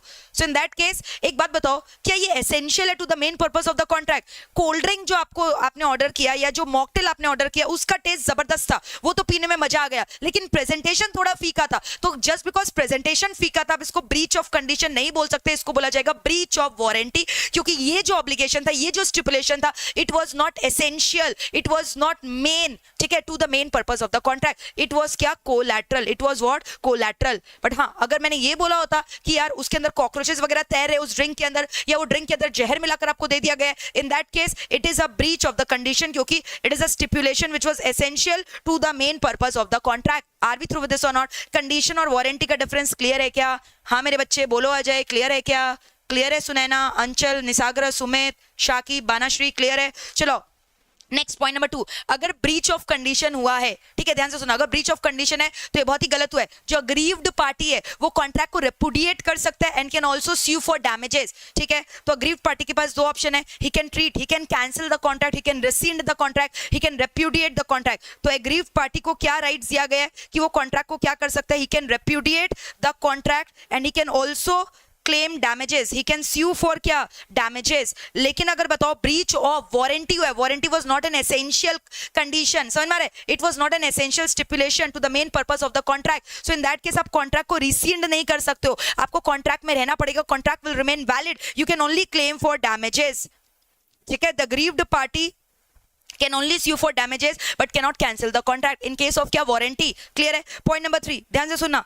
अब मेरे को बताओ कितनी बार क्या होता है ना, अगर जो बायर है वो बहुत अच्छा है, वो बोल रहा है यार ठीक है कोई बात नहीं, हमें कॉन्ट्रैक्ट में रहना है, भले ही कॉकरोच है बट मुझे अच्छा लग रहा है, कॉकरोच का भी फ्लेवर आ रहा है, लग रहा है ऐसे कुछ आपने नया कॉकटेल या मॉकटेल को इन्वेंट करके मुझे पिलाया है, मुझे मजा आ रहा है, कॉकरोच का ब्लड बहुत ही अच्छा लग रहा है, तो in that case breach of condition को ना ब्रीच ऑफ वारंटी मान सकते हो, लेकिन breach of warranty can not be treated as breach of condition. समझ में आ रहा है? बड़ा गलती को छोटा गलती नहीं माना जा सकता है, कि माना जा सकता है, माना जा सकता है, लेकिन छोटा गलती को बड़ा गलती माना जा सकता है क्या? नहीं। क्लियर है? तो वापस से सुना ध्यान से, मैंने क्या बोला, जो बड़ा गलती है ना उसको आप क्या कर सकते हो, छोटा गलती में कन्वर्ट कर सकते हो, बट छोटा गलती को आप बड़ा गलती नहीं मान सकते। Are we through with this? तो वापस से बोलो क्या बोला, कंडीशन में क्या बोला, breach of condition can be treated as breach of warranty, ठीक है। तो in that case breach of condition को क्या हम ब्रीच ऑफ वारंटी ट्रीट कर सकते हैं क्या? हाँ जी। लेकिन ब्रीच ऑफ वारंटी को क्या हम ब्रीच ऑफ कंडीशन ट्रीट कर सकते हैं क्या? Never never never. Are we through with this? So this is the difference between क्या, कंडीशन और warranty. This is the difference between what, condition and warranty. कोई भी डाउट है तो पूछेंगे। क्लियर है? अब हम लोग डिस्कस करेंगे when the condition can be treated as warranty, कब हम लोग implied कंडीशन को implied वारंटी मान सकते हैं। अभी तो मैंने बोला कंडीशन को कब वारंटी मानोगे, जब बायर खुद बोल रहा है सामने से चलाकर कि यार ठीक है ना कोई बात नहीं, ये कंडीशन को मैं क्या मानता हूँ, वारंटी मानता हूँ, मैं वेव ऑफ कर देता हूँ। क्लियर है? और दूसरा जब क्या हुआ है, कोर्ट में आपने लिख रखा है, law court has ordered it. Clear है? या फिर कब होगा ऐसा, मेरे को बताओ, ऐसा और कब हो सकता है, in the case when the contract is indivisible, in the case when the contract is what, indivisible. Are we through with this? फटाफट देखिए एक बार कंडीशन और वारंटी का डिफरेंस। कंडीशन में क्या बोला, obligation which is essential to the main purpose of the contract, warranty which is the stipulation collateral to the purpose of the contract. Breach में क्या होगा, रेप्यूडिएट भी कर सकता है, डैमेज भी क्लेम कर सकता है। यहाँ पे क्या हो रहा है, वारंटी में रेप्यूडिएट नहीं कर सकता है, he can only claim for the damages, does not give the right to repudiate. ठीक है? ब्रीच ऑफ कंडीशन को ब्रीच ऑफ वारंटी माना जा सकता है, नो सच थिंग। क्लियर है? फिर मैंने क्या बोला, breach of condition may be treated as breach of warranty in 3 cases, जब बायर बोल रहा है ठीक है ना कोई दिक्कत नहीं है, या फिर जब कोर्ट बोल दिया, या फिर जब कॉन्ट्रैक्ट क्या, indivisible, when the contract is what, indivisible. बताओ मेरे बच्चे, are we through with this? Are we through with this? Yes Pranjul ma'am, you are the best. बहुत कम लोग होते हैं आपके जैसे। Love from Faridabad. Even I love you too, Pranjul. Thank you so much for the appreciation. Thank you so much, guys. Thank you so much. It means a lot to me. It means a lot to me. फटाफट यहाँ तक देख लीजिए, कोई भी doubt है तो आप पूछ सकते हैं। तो बताओ क्लियर है क्या यहाँ तक? अब हम लोग डिस्कस करेंगे बहुत ही मजेदार चीज, इम्प्लाइड ब्रीच ऑफ कंडीशन कब होगा, या इम्प्लाइड ब्रीच ऑफ वारंटी कब होगा। सो इम्प्लाइड ब्रीच ऑफ कंडीशन कब होता है, चैट बॉक्स में लिखो मेरे बच्चे, बताओ ब्रीच ऑफ कंडीशन कब कब होगा। Condition as to title, sale by description, sale by sample, sale by description as well as sample, condition as to the merchantability, या फिर condition as to the quality and fitness, condition as to the wholesomeness. याद आ रहा है ये सब? तो ये सारे कंडीशंस हमने डिस्कस किए थे। बताओ ब्रीच ऑफ किसके अंदर? कंडीशन के अंदर। तो आ जाइए फटाफट एक एक करके हम लोग इसको डिस्कस करेंगे। तो वापस से मेरे को बताओ क्या बोला मैंने, बताओ ब्रीच ऑफ क्या बोला? कंडीशन। क्या बोला बताओ? Breach of condition. तो ब्रीच ऑफ कंडीशन कब कब होता है देख लो। ब्रीच ऑफ कंडीशन कब कब होता है? Condition as to title. सबसे पहला पॉइंट क्या बोला बताओ? Condition as to title. Now what does the word condition as to title means? Condition as to title का मतलब बताइए क्या होता है? फॉर एग्जाम्पल मान लो कि मैंने आपसे गुड्स खरीदा, ठीक है, मैंने प्रथम से गुड्स खरीदा, चलो मैं मान लो मैंने कोमल से गुड्स खरीदा, कोमल ने क्या किया? मुझे चोरी किया हुआ माल बेच दिया। अब फिर 2 महीने बाद जब मुझे पता चला यार मैं तो चोरी किया हुआ माल यूज करी हूं, मैंने यार कोमल को बोला कि मैं इस कॉन्ट्रैक्ट को रेप्यूडिएट करना चाहती हूं और मैं आपको स्यू करना चाहती हूं डैमेजेस के लिए। सो इन दैट केस कोमल क्या बोल रही है? आपका गलती है यार, आपको पता होना चाहिए आप चोरी का माल यूज करो। अरे यार मुझे कैसे पता चलेगा कि तुमने जो है खुद का माल नहीं भेजा बल्कि किसी माल को चुरा कर भेजा है? मुझे कैसे पता चलेगा? अब क्या मैं ये ठेका ले रखी हूँ ये पता लगाने का कि आप जो माल बेच रहे हो वो चोरी का है कि नहीं? तो यानी मुझे आपने गुड्स बेचा, मैंने यही अज्यूम किया कि फेयर टाइटल मुझे मिला है, बट अगर चोरी किया हुआ माल मुझे बेच रहे हो ना, तो इसको मान लिया जाएगा कि ये ब्रीच ऑफ कंडीशन है। क्या मान लिया जाएगा? It's a breach of condition. In that case मेरे पास क्या राइट है? The buyer has a right to repudiate the contract and can also sue the seller for the damages. The buyer can treat the contract as repudiated and he can also sue the seller for the damages. That is called as what? Breach of condition as to title. Are we through with this? Not talking about sell by description. अब suppose करो ना मैंने पूरा आपको goods को describe कर दिया था कि ये देखो ना फोन वगैरह, मैंने सपोज करो मैं आईफोन बेचती हूँ, मैंने बोला यार ये आईफोन 13 मैक्स प्रो है, इसके अंदर इतना जीबी रैम है, इतना मेगापिक्सल कैमरा है, इतना HD version of quality video मिलेगा। तो मैंने सारे डिस्क्रिप्शन बताकर आपको गुड्स को बेचा और फिर आपने मुझे ऑर्डर दिया, ठीक है, कि इसी डिस्क्रिप्शन के गुड्स को मुझे बेच देना। अब जब आपके पास गुड्स गया ना तो मैंने आपको पता क्या किया? आईफोन 13 मैक्स प्रो की जगह आईफोन पुराना वर्जन पता नहीं आईफोन 7 भेज दिया। तो अब आप मेरे से लड़ाई कर रहे हो कि आप कॉन्ट्रैक्ट को रेप्यूडिएट कर सकते हो। मैंने बोला यार बात हुआ था आईफोन बेचने का, अब आईफोन 7 आए, 13 आए, 14 आए, क्या फर्क पड़ता है यार? अपने को नहीं फर्क पड़ता है। तुमने मुझे जो गुड्स का डिस्क्रिप्शन दिया था वो इस गुड्स में मौजूद नहीं है and therefore I treat this contract as repudiated. I am going to cancel the contract and I am going to sue you also for the damages। ठीक है, तो क्या इसको ब्रीच ऑफ कंडीशन माना जाएगा? बिल्कुल माना जाएगा। अगर एक पर्टिकुलर सेलर ने गुड्स का डिस्क्रिप्शन दिया है, so the buyer is expecting to receive the goods as per the description of the goods given by the seller. If the goods received by the buyer is not as per the description, then the buyer can treat the contract as repudiated and claim for damages। Are we through with this? So this is called by sale by description। Clear है? अब हम लोग बात करेंगे क्या चीज का? Sale by sample. Sale by sample में क्या हुआ? मैंने आपको यहाँ पे डिस्क्रिप्शन नहीं दिया, मैंने आपको दिखा दिया, ये देखो ये गुड्स है, ये खरीदोगे, ये गुड्स है, ये गुड्स है, ठीक है, दिखाई दे रहा है। अब उसके बाद क्या हुआ ना, आपने मुझे क्या किया? ऑर्डर दे दिया। अब जब आपके पास गुड्स गया ना तो मैंने जो आपको गुड्स दिखाया था वो गुड्स की जगह कोई और गुड्स डिस्पैच कर दिया। जो फोन मैंने आपको दिखाया था ना वो फोन नहीं दिया, इनफैक्ट टूटा हुआ फूटा हुआ फोन आपको दे दिया, जिसका स्क्रीन टूटा हुआ है, जिसका स्क्रीन गार्ड नहीं लगा हुआ है। दिखाते वक्त मैंने आपको फोन का कवर दिखाया, स्क्रीन गार्ड दिखाया, फोन एकदम इंटैक्ट था, जबरदस्त चल रहा था। लेकिन जब आपको डिलीवरी हुआ ना तो फोन जो गया आपके पास वो क्या हुआ ना, समझ रहे हो, उसका कांच टूटा हुआ है, स्क्रीन टूटा हुआ है। अब फिर आप मेरे संग क्या करो ना, लड़ाई करो, यार ये कैसा फोन दे दिया टूटा फूटा हुआ? आपने सैंपल में तो एकदम फ्रेश गुड्स दिखाया था, एकदम इंटैक्ट फोन दिखाया था, और मेरे को आपका हिम्मत कैसे हुआ यार टूटा फूटा फोन बेचने का? अब मैं उससे आर्ग्यूमेंट कर रही हूँ, भाई फोन तो वही है ना, टूटा हुआ तो क्या हुआ, स्क्रीन थोड़ा सा टूटा हुआ है, रिपेयर करवा लेंगे यार, रिपेयर करा के दे देंगे। नहीं चलेगा, आपने जो सैंपल का गुड्स दिखा के दिया है आपको वही गुड्स देना पड़ेगा। और अगर goods is not matching as per the sample received at the buyer's end, then the buyer can treat the contract again as repudiated because that will be regarded as a breach of the condition. तो ये हो गया sale by sample, या फिर sale by sample and description both, यानी मैंने आपको दिखाया भी और मैं इसको डिस्क्राइब भी कर रही हूँ, मैं दिखा भी रही हूँ, मैं डिस्क्राइब भी कर रही हूँ। तो जो गुड्स बायर रिसीव करेगा शुड क्या match with the sample as well as with the description. अगर सैंपल और डिस्क्रिप्शन से मैच नहीं किया then I can again treat the contractor as repudiated and that will be regarded as a breach of the condition and I can also sue the seller for the damages। अभी through with this clear है क्या यहाँ तक? बताओ कोई doubt है? कोई भी डाउट है? क्लियर है एकदम? Absolutely clear.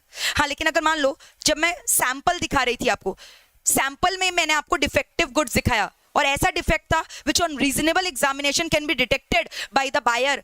ठीक है, मैंने आपको टूटा हुआ ही फोन दिखाया, क्लियरली दिखाई दे रहा है स्क्रीन में स्क्रैचेस है, आपने बोला ठीक है ये फोन पक्का करो। और जब मैंने आपको टूटा हुआ फोन बेचा तब मुझे आप जो है ना धमकी नहीं दे सकते कि कॉन्ट्रैक्ट को मैं रेप्यूडिएट करूंगा या स्यू करूंगा, क्योंकि मैंने आपको सैंपल में भी टूटा हुआ फोन दिखाया था और एक्चुअली में भी टूटा हुआ फोन दिया। तो यानी अगर फोन में कोई डिफेक्ट है जो कि बायर रीजनेबल एग्जामिनेशन में डिटेक्ट कर सकता है और उसको दिखाई भी दे रहा है, सो इन दैट केस आपको सैंपल के हिसाब से वो टूटा फूटा हुआ गुड्स डिलीवर होगा। Are we through with this guys? Clear है क्या यहाँ तक? लेकिन अगर मान लो कोई सॉफ्टवेयर डिफेक्ट है, तो इन दैट केस आप नहीं बोल सकते ना software defect. The buyer can not be expected to understand the software defect, is not a software engineer, ठीक है, on the reasonable examination of the phone. So in that case जो buyer है वो कैंसिल कर सकता है contract को. He can treat the contract as repudiated and can claim for damages. Are we through with this? Next, sale as per quality and fitness. Cell of क्या बोला? Quality and fitness. तो बताओ quality and fitness में क्या बोला था, ध्यान से सुनना. एक बड़ा सारा केस स्टडीज के ऊपर हम लोगों ने डिस्कस किया था क्वालिटी एंड फिटनेस के ऊपर. क्वालिटी एंड फिटनेस के ऊपर एक केस स्टडी डिस्कस था. कौन सा केस स्टडी डिस्कस था मेरे को बताओ? There was a case study जहां पर ना एक्चुअली यहाँ पे हुआ क्या, यहाँ पर जो बायर है ना उसने सेलर के स्किल्स के ऊपर रिलाई किया, स्किल और जजमेंट के ऊपर. वो भी क्यों रिलाई किया? Because he that seller has been dealing ordinarily in that particular goods only. वो जो गुड्स का डीलिंग कर रहा है उसी में वो ट्रेड करता है, उसका रेगुलर कोर्स ऑफ बिजनेस है, उस गुड्स में वो डील करता है. और आपने क्या किया ना, बायर ने सेलर के ऊपर रिलाई किया और बायर ने उसको अपना पर्पस भी बताया है, ठीक है. Buyer is also revealed the purpose for which the goods are required and the buyer is trusting, ठीक है, is posing trust on the skill and the judgement of the seller and the seller is actually involved regularly in the trading of that goods only. So is expected to have a specialised knowledge, specialised skill in the dealing of that goods. तो purpose भी बताया, buyer ने seller के ऊपर trust किया, उसके judgement के ऊपर, उसके स्किल के ऊपर, और वो सेलर का काम ही है उस गुड्स में डील करना. क्लियर है? अब उसके बाद भी अगर सेलर गलत गुड्स दे देता है ना बायर को, तो गलती किसका माना जाएगा? सेलर का, और उसको ब्रीच ऑफ कंडीशन माना जाएगा. इसका एक एग्जांपल हम लोगों ने डिस्कस किया था, बताओ क्या? Hot water bags. Hot water bags. Clear है? तो अब हुआ क्या, a husband goes to a chemist shop और वहां पे बोला एक हॉट वाटर बैग चाहिए मुझे अपनी वाइफ के लिए जो काफी बीमार है, और उसको पर्पस बता दिया हॉट वाटर बैग किस लिए चाहिए. अब वो हॉट वाटर बैग पता नहीं कौन सा बैग दिया उसको सेलर. अब वो जैसे ही हॉट वाटर बैग लेकर घर गया और जैसे ही वाइफ ने उस पर गर्म पानी पोर किया हॉट वाटर बैग के अंदर, तो hot water bag bursted out and the wife also bursted out. Clear है? यानी उसको बहुत ज्यादा इंजरी हो गया. सो इन दैट केस क्या माना जाएगा? Can it be held as a breach of the condition? It is a stipulation which was essential to the main purpose of the contract. Yes, इसको ब्रीच ऑफ कंडीशन माना जाएगा क्योंकि यहाँ पे buyer ने अपने पर्पस को रिवील किया था and the seller was expected to give him the good quality goods for the use of the buyer, क्योंकि buyer was dealing in that particular kind of the goods. So in that case इसको क्या breach of condition माना जाएगा? हाँ माना जाएगा. और in that case cancel किया जाएगा कॉन्ट्रैक्ट को और damages के लिए भी sue किया जाएगा. क्लियर है? लेकिन हाँ, अगर वो हॉट वाटर बैग, मान लो एक पेंटिंग के दुकान में जाकर हॉट वाटर बैग मांग रहा है, तो painter are specialised in sale of paint colour, वहां पे वो हॉट वाटर बैग भेजना उसका स्पेशलाइजेशन नहीं है, तो भले ही वो वहां पे उसको पर्पस बता भी देगा. और अगर हॉट वाटर बैग खरीदने के बाद बर्स्ट हो गया, तो in that case the seller can not be held liable क्योंकि seller was not having idea about the goods because he was not trading in that particular kind of the goods. ठीक है? तो इसको बोला जाता है सेल एज पर क्या? Quality and fitness. Sale as per क्या? Quality and fitness. Are we through with this? Bottle पूरा का पूरा क्या हो गया था बताओ? बर्स्ट हो गया था. क्लियर है? Next, condition as to wholesomeness. Wholesomeness का कंडीशन किसके लिए बोला गया है? पेरिशेबल गुड्स के लिए बोला गया. किसके लिए बोला गया बताओ? पेरिशेबल गुड्स के लिए बोला गया है. किसके लिए बोला गया? Perishable goods. अब मान लो मैं आपको सपोज करो ब्रेड बेच रही हूँ, फंगस लगा हुआ ब्रेड मैंने आपको दे दिया, फंगस खाकर आपके अंदर भी फंगस घुस गया. सो इन दैट केस क्या? Breach of the condition. वैसे condition as to merchantable quality. Merchantable quality किसके बारे में बात कर रहा है? Quality of the product that the seller is selling. For example मान लो मैं ना एक मर्चेंडाइज शॉप की मालकिन हूँ, मैं क्लोथ्स वगैरह बेचती हूँ. अब आप मेरे दुकान में क्लोथ्स खरीदने आए. ठीक है? आप मेरे दुकान में क्या खरीदने आए बताओ? क्लोथ्स खरीदने आए. अमायरा, मान लो अमायरा जो है, अमायरा नहीं, शाकिब मेरे दुकान में परचेज करना है. पता है क्या? शर्ट परचेज करने आया. तो मैंने उसको एक जबरदस्त व्हाइट शर्ट दिया.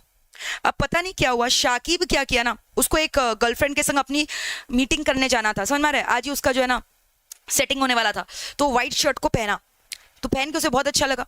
अब जैसे ही वो रास्ते में निकला ना, पूरा उसके बॉडी में ना घुमड़ी होता है ना, घुमड़ी का खुजली वगैरह वो चालू हो गया. अब वो जोर जोर से खुजली किए जा रहा है. गर्लफ्रेंड सामने गाड़ी में बगल में, वो जोर जोर से ऐसे खुजली वगैरह किए जा रहा है. और इतना बदन में उसके खुजली वगैरह मच गया कि उस बेचारे को अपने शर्ट को खोलकर बाहर फेंकना पड़ा. क्लियर है? तो यानी पक्का जो शर्ट का क्वालिटी था बहुत ही बेकार क्वालिटी का था जो मैंने उसको बेचा है. So that is called as condition as to क्या? Merchantable quality. फिर वो भागा मेरे दुकान में आया और मुझे बोला आपको स्यू करेंगे, आपकी वजह से ना मुझे रास्ते में पता नहीं क्या क्या सहना पड़ा. आप देख रहे हो मैं किस हालत में आया हूँ, मैं किस हालत में गया था और किस हालत में आया हूँ. क्लियर है? शर्ट वगैरह भी जो है ना आपका निकाल देना पड़ा और मेरी गर्लफ्रेंड भी ना भाग गई मुझे छोड़कर. सो इन दैट केस क्या होगा? आप डैमेजेस के लिए भी स्यू कर सकते हो and you can also treat the contract as क्या? रेप्यूडिएटेड. क्लियर है? तो यानी क्वालिटी वगैरह आपको देखकर ठीक से देना पड़ेगा. क्लियर है? आपको बायर का जो है ना क्वालिटी वगैरह सेटिस्फाई करना पड़ेगा अपने गुड्स को डिलीवर करने के लिए. Are we through with this? So that is called as condition as to merchantable quality. लेकिन हाँ, अगर आपके गुड्स के क्वालिटी में कोई डिफेक्ट नहीं था, इट वॉज जस्ट बिकॉज कि उसको पर्टिकुलर प्रोडक्ट से, वो सिल्क का शर्ट था और उसको सिल्क से एलर्जी है। तो इसमें क्या सेलर का गलती माना जाएगा? क्या नहीं, सेलर को रिवील करना चाहिए था कि उसको सिल्क मटेरियल से एलर्जी है। So if any buyer is prone to certain allergy, so in that case, being allergic to something of which he has not revealed to the particular seller cannot be a breach of condition, cannot be held as a breach of condition. Are we through with this? So this completes your breach of condition. क्या क्या बोला बताओ? Condition as to title, sell by description, sell by sample as well as description, quality and fitness, condition as to merchantable quality as well as wholesomeness किसके बारे में बात करता है? perishable goods के केस में बात करता है। अब बताओ हम लोग डिस्कस करेंगे implied warranty as to undisturbed possession। what is undisturbed possession? for example मान लो कि मैं फोन लेकर आ गई, ठीक है, ऐसा हुआ है मेरे संग रियल में, पता है वन प्लस का फोन आपने सुना है? तो क्रोमा शॉप है ना, क्रोमा शॉप, वहां से मैंने क्या किया ना, वन प्लस का एक फोन खरीदा। अब मैं वन प्लस का फोन लेकर मतलब ऑन रीजनेबल एग्जामिनेशन उसमें कोई मुझे डैमेज वगैरह दिखाई नहीं दिया। अब मैं जैसे ही वो फोन लेकर घर पे आ गई ना, तो उसमें सॉफ्टवेयर अपडेट वगैरह मांगने लग गया, कुछ सॉफ्टवेयर डिफेक्ट था, उसमें सॉफ्टवेयर अपडेट नहीं हुआ था, तो मेरा फोन ठीक से काम नहीं कर रहा था। अब मैं वो फोन लेकर वापस भागी, क्रोमा में गई, भागी क्रोमा में गई, मैंने बोला यार मुझे फोन नहीं चाहिए, मुझे रिटर्न करो, ठीक है, ये क्या फॉल्टी फोन आपने मुझे पकड़ा दिया है। तो क्रोमा वाले शॉप ने क्या बोला, ये मैन्युफैक्चरिंग डिफेक्ट है, क्लियर है, इसमें हमारा कोई फॉल्ट नहीं है, इसको आप ब्रीच ऑफ कंडीशन नहीं बोल सकते, this is a breach of warranty. और हो सकता है इसकी वजह से आप चिंता क्यों करते हो यार, आप मुझे अपना फोन दो ना, मैं इसे सर्विस सेंटर में देकर ठीक करवा के दूंगा, क्योंकि ये कोई सॉफ्टवेयर इंटरनल डिफेक्ट है, कोई फिजिकल डिफेक्ट वगैरह नहीं है, फोन टूटा हुआ नहीं है और ये डिफेक्ट ठीक हो जाएगा। पर हाँ, 15-20 दिन के लिए आपको अपना फोन मुझे यहाँ डिपॉजिट करके जाना होगा, मैं ये सॉफ्टवेयर अपडेट आपको करवा के दूंगा। यानी 15-20 दिन के लिए मेरा पोजीशन तो डिस्टर्ब हो गया ना, ये फोन तो मेरे पास नहीं रहेगा, तो इसकी वजह से जो मुझे डैमेजेस हो रहा है वो किसको रिकवर करना पड़ेगा? वो सेलर को बियर करना पड़ेगा। यानी या तो मुझे सेलर एक स्पेयर फोन दे देगा, या अगर मैंने किसी का स्पेयर फोन खरीदा है उसका जो मिनिमम रेंटल चार्जेस वगैरह वो मैं रिकवर कर सकती हूँ, किससे बताओ? सेलर से। तो I can sue the seller only for the damages, I can not treat the contract as repudiated, I can not cancel the contract. मैं ये नहीं बोल सकती कि मुझे कॉन्ट्रैक्ट जो है ना सेल ऑफ फोन वाला ये कैंसिल करो, ये फोन मुझे इन फ्यूचर लेना ही पड़ेगा ठीक करवाने के बाद, हाँ, लेकिन जो मेरा नॉमिनल डैमेजेस हुआ है ये फोन के पोजीशन के डिस्टर्ब होने की वजह से, वो मैं क्या सामने वाले से रिकवर कर सकती हूँ क्या? हाँ। तो सबसे पहला पॉइंट क्या बोला? इंप्लाइड वारंटी एज टू क्या? Undisturbed position, warranty as to undisturbed position. और ये सही में पता है मेरे संग हुआ था, क्लियर है, मेरे संग सही में हुआ था। या फिर मान लो मैंने सामने वाले से कोई ऐसा गुड्स खरीद लिया ना जिसके ऊपर कोई गिरवी रखा हुआ है, वो प्रॉपर्टी गिरवी रखा हुआ है, इनकम्बरेंसेस है, लोन वगैरह जो है उसके अगेंस्ट लिया हुआ है। तो अब यहाँ पे दो ऑप्शन है, या तो आप खुद उसको क्या कर दो ना, गुड्स को फ्री कर दो लोन को चुका कर, और जो भी लोन और इंटरेस्ट ड्यू है ना आप किससे ले लेना? अपने सेलर से ले लेना, और या फिर आप सेलर को बोलो कि यार इसको फ्री करवाना, ठीक है, बट आप उसके लिए कैंसिल नहीं कर सकते हो कॉन्ट्रैक्ट को। So warranty as to non existing of encumbrances, encumbrances मतलब समझ गए ना, चार्जेस वगैरह against that particular kind of the goods. और अगर आप कोई डेंजरस गुड्स खरीद रहे हो तो it's the duty of the seller to disclose about the dangerous nature of the goods, clear है। और अगर उसने dangerous nature of the goods को डिस्क्लोज नहीं किया और उसकी वजह से आपको कोई प्रॉब्लम हो गया, मान लो कोई मेडिकल इमरजेंसी हो गया, एसिड खरीदा, डिस्क्लोज नहीं किया, एसिड थोड़ा बहुत लीक हो गया आपके बॉडी में, तो इन दैट केस वो जो डैमेजेस इनकर होगा आपके स्किन को ट्रीट करने के लिए, वो उसके लिए आप जो है सेलर से रिकवर कर सकते हो। तो dangerous nature of the goods has to be disclose, ये सारे ही क्या हो गए बताओ मेरे को? Breach of warranty. इसके वजह से आप कॉन्ट्रैक्ट को कैंसिल नहीं कर सकते, रेप्यूडिएट नहीं कर सकते, you can only sue for the damages. या फिर वारंटी सेम जो इंप्लाइड कंडीशन में था, as to quality of fitness by the usages of the trade, ठीक है, by the usages of the trade, clear है। Are we through with this? So this completes your warranty and condition. तो बताओ अभी तक हम लोगों ने क्या क्या डिस्कस कर लिया? वारंटी और condition. Not talking about caveat tempter. इतने देर से हम लोग ना सेलर के ऊपर चिल्ला रहे हैं यार, सेलर को ये करना पड़ेगा, सेलर को डैमेजेस देना पड़ेगा, सेलर को कॉन्ट्रैक्ट जो है रेप्यूडिएट करवाना पड़ेगा, buyer can treat the contract as repudiated, it can sue the seller for the damages. Now all the provision should not be there only in the protection of the seller. कुछ provision ना buyer के लिए भी है। क्या बोला गया यार? बायर हो ना तुम, you have to be careful while choosing a particular good. Let the buyer beware. Rule of caveat emptor. क्या बोला मैंने बताओ? Rule of caveat emptor, doctrine of caveat emptor क्या बोलता है? Let the buyer beware. समझ, आप सतर्क रहिए। Rule of caveat emptor has been let down in section number 16, जो क्या बोलता है यार कि बायर का ड्यूटी है कि उसको भी ध्यान रखना चाहिए गुड्स को खरीदने के पहले। फॉर एग्जांपल, ए ने पिग बेचा बी को, A has sold infected pigs to B, clear है, और इसकी वजह से बी के जो बाकी हेल्दी पिग्स है ना उनको भी वो इन्फेक्शन ट्रांसमिट हो गया. सो इन दैट केस क्या इसको ब्रीच ऑफ कंडीशन या ब्रीच ऑफ वारंटी माना जाएगा? क्या ध्यान से सुना, it was held in this case कि seller is not bound to disclose that the pigs that he has sold was unhealthy.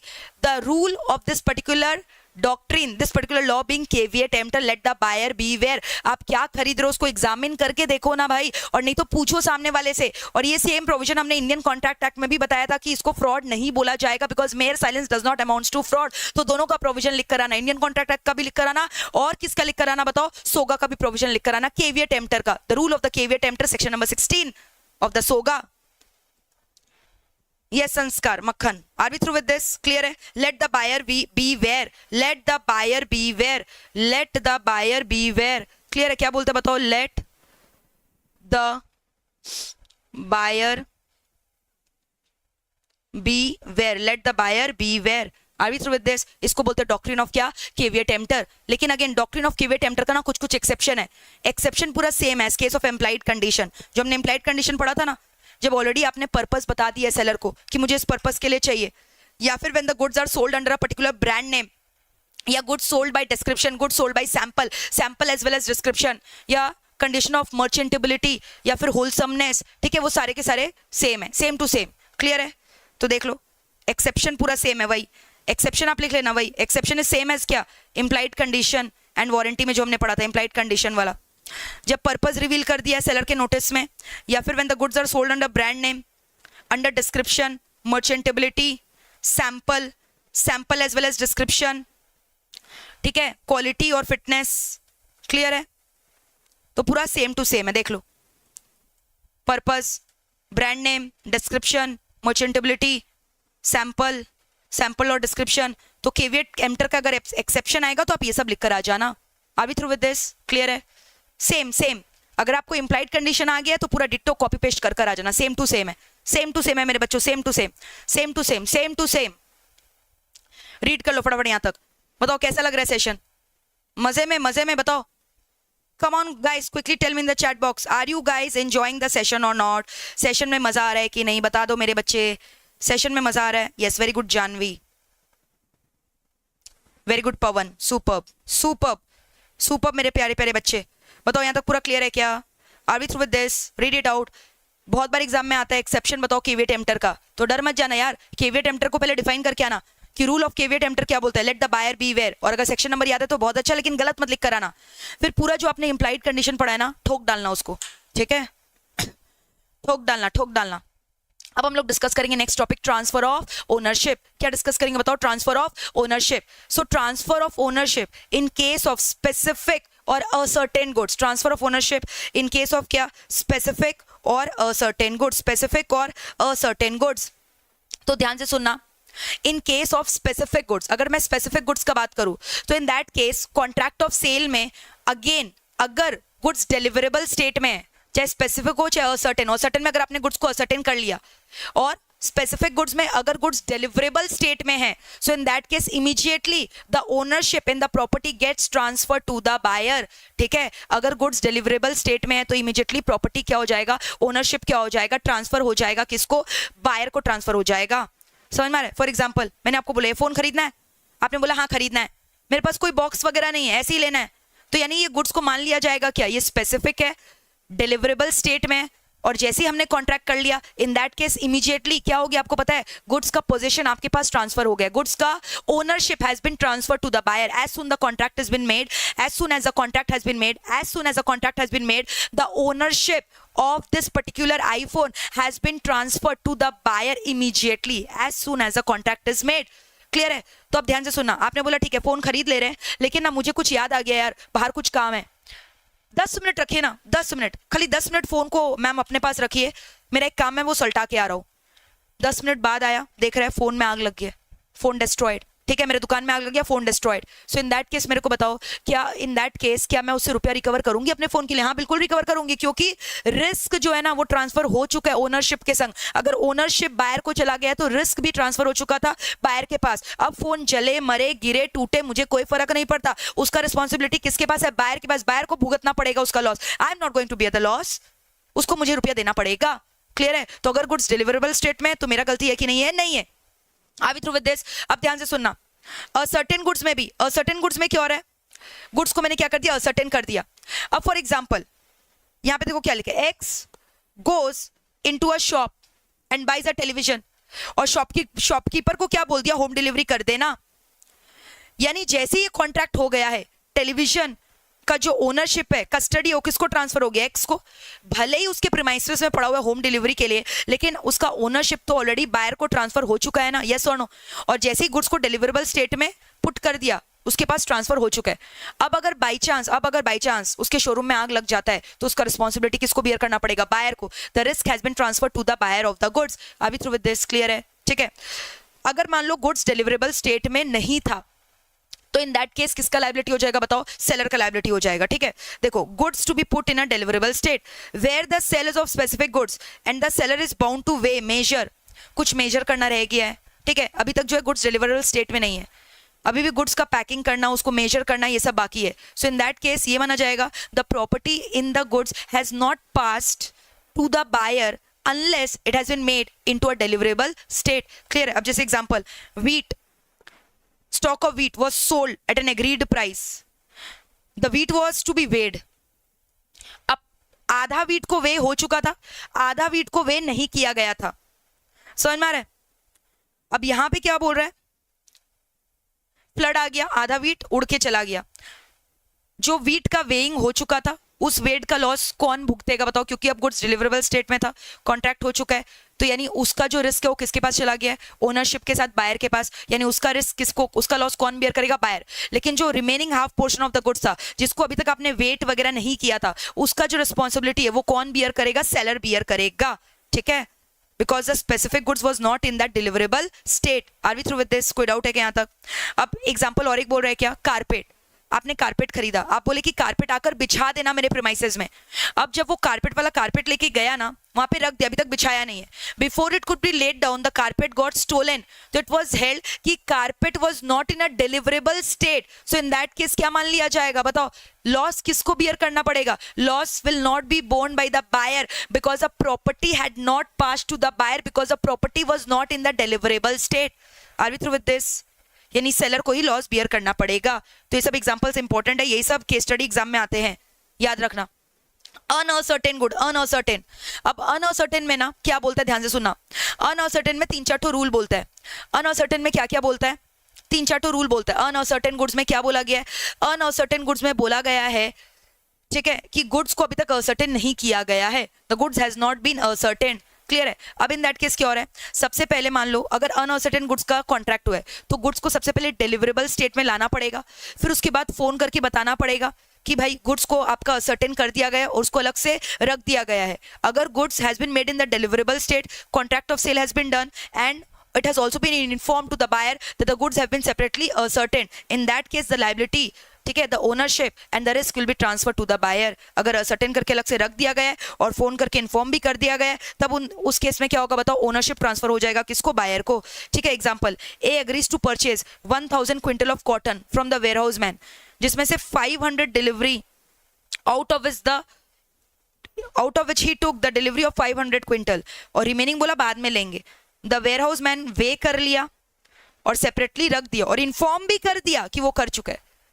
आपको समझ में रहनी, असर्टेन भी कर दिया, इंफॉर्मेशन भी दे दिया बायर को कि आपका गुड्स को मैंने सेपरेटली रख दिया है।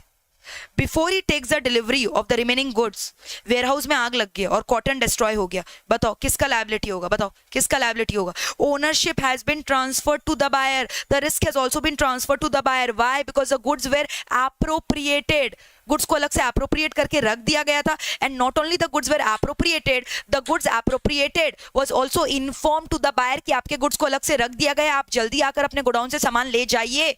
So in that case ownership as well as the risk has been passed on to the buyer. तो कल को गोडाउन में आग लगकर वो गुड्स जल जाता है तो किसका लायबिलिटी माना जाएगा? बायर का लायबिलिटी माना जाएगा। Are we through with this? Clear है क्या यहाँ तक? कोई डाउट है? ठीक है, नेक्स्ट, सेल ऑन अप्रूवल। अगर goods have been sold on approval, approval basis होता है ना, सेल ऑन अप्रूवल। मैंने आपको गुड्स बेचा, बोला 1 महीना तक रखो, बाद में रिटर्न कर देना अगर आपको नहीं रखना है तो। क्लियर है? तो सेल ऑन अप्रूवल में क्या क्या बोल रहा है? सेल ऑन अप्रूवल में क्या क्या बोल रहा है? ध्यान से सुनना। कब मान लिया जाएगा कि ownership has been transferred in case of sale of goods on approval, when the ownership will be transferred? Number 1, before the expiry of the 1 month the buyer has informed the seller कि I am going to take this goods, ठीक है, I am going to buy this good, उसने अपना ascent दे दिया, approval दे दिया कि ये goods मेरा है। या फिर after the expiry of the 1 month he has not signified his approval, 1 महीना बीत गया है, वो हाँ ना भी नहीं बोला और गुड्स को रिटर्न भी नहीं किया, तो गुड्स मान लिया जाएगा उसका ओनरशिप हो गया, the custody has been transferred, the ownership has been transferred. Clear है? या फिर क्या होगा मेरे को बताओ, when he signifies his approval, या फिर वो कुछ ऐसा काम किया, मान लो आपके गुड्स को बेच दिया, he has acted as an owner, so in that case he will be regarded as the owner of the good and the risk will also be transferred to him. When he does any other act adopting the transaction, या फिर it does not signifies his approval and the reasonable time has lapsed. Are we through with this? कोई doubt है कि यहाँ तक clear है? ठीक है, नेक्स्ट अब हम लोग डिस्कस करेंगे nemo dat quod non habet. What does the word nemo dat quod non habet means? बताओ, again is a Latin maxim, कौन बताएगा? चैट बॉक्स में लिखकर बताओ। Nemo dat quod non habet, इसका एक्सेप्शन बहुत इंपॉर्टेंट है। Nemo dat quod non habet, हाँ कॉल करके नहीं बताया, इन्फॉर्म नहीं किया, तब in that case ownership transfer नहीं हुआ है बायर को। मधुर, तब ओनरशिप ट्रांसफर नहीं हुआ है, इन्फॉर्म करना पड़ेगा बायर को कि उसके गुड्स को अलग से अप्रोप्रिएट करके रख दिया गया है। बताओ, are we through with this? कोई भी डाउट है तो आप पूछ सकते हो बिना कोई झिझक के, मेरे प्यारे प्यारे बच्चे। क्लियर है? No this is also very important, बहुत बार एग्जाम में वाला आता है। नेमो डेट, पूरा डायरेक्ट क्वेश्चन आता है, nemo dat quod non habet को एक्सप्लेन करो और उसके एक्सेप्शन को भी एक्सप्लेन करो। Nemo dat quod non habet का मतलब क्या होता है? Nemo dat quod non habet का मतलब you can not pass something which you yourself do not have, you cannot give a better title than you yourself do not have। जो चीज आपके पास है, वो जो चीज आपके पास नहीं है, वो आप किसी और को कैसे दे सकते हो? समझ में आ रहा है? मेरे पास प्यार है, मैं आपको बहुत प्यार देती हूँ, लेकिन बाकी लोगों के पास शायद प्यार नहीं है तो आपको नहीं दे सकते। तो अगर आपके पास प्यार है तभी तो प्यार दे पाओगे ना। भाई मेरे पास तो मेरे बच्चों के लिए भर भर के प्यार है, तो मैं तो आपको भर भर के प्यार देती हूँ। बट अगर किसी के पास प्यार है तो प्यार, अगर किसी के पास प्यार नहीं है तो क्या वो प्यार दे सकता है? क्या नहीं दे सकता? You can not pass something which you yourself do not have, ठीक है? You can not pass a better title than you do not yourself do not have that title. अगर आपके पास ही वो टाइटल नहीं है तो आप सामने वाले को कैसे बेचोगे वो title? So that is called as nemo dat quod non habet. Nemo dat quod non habet, nemo dat quod non habet. No one can give a better title than what he himself has. No one can give a better title than what he himself has. No one can give a better title than what he himself has. Are we through with this?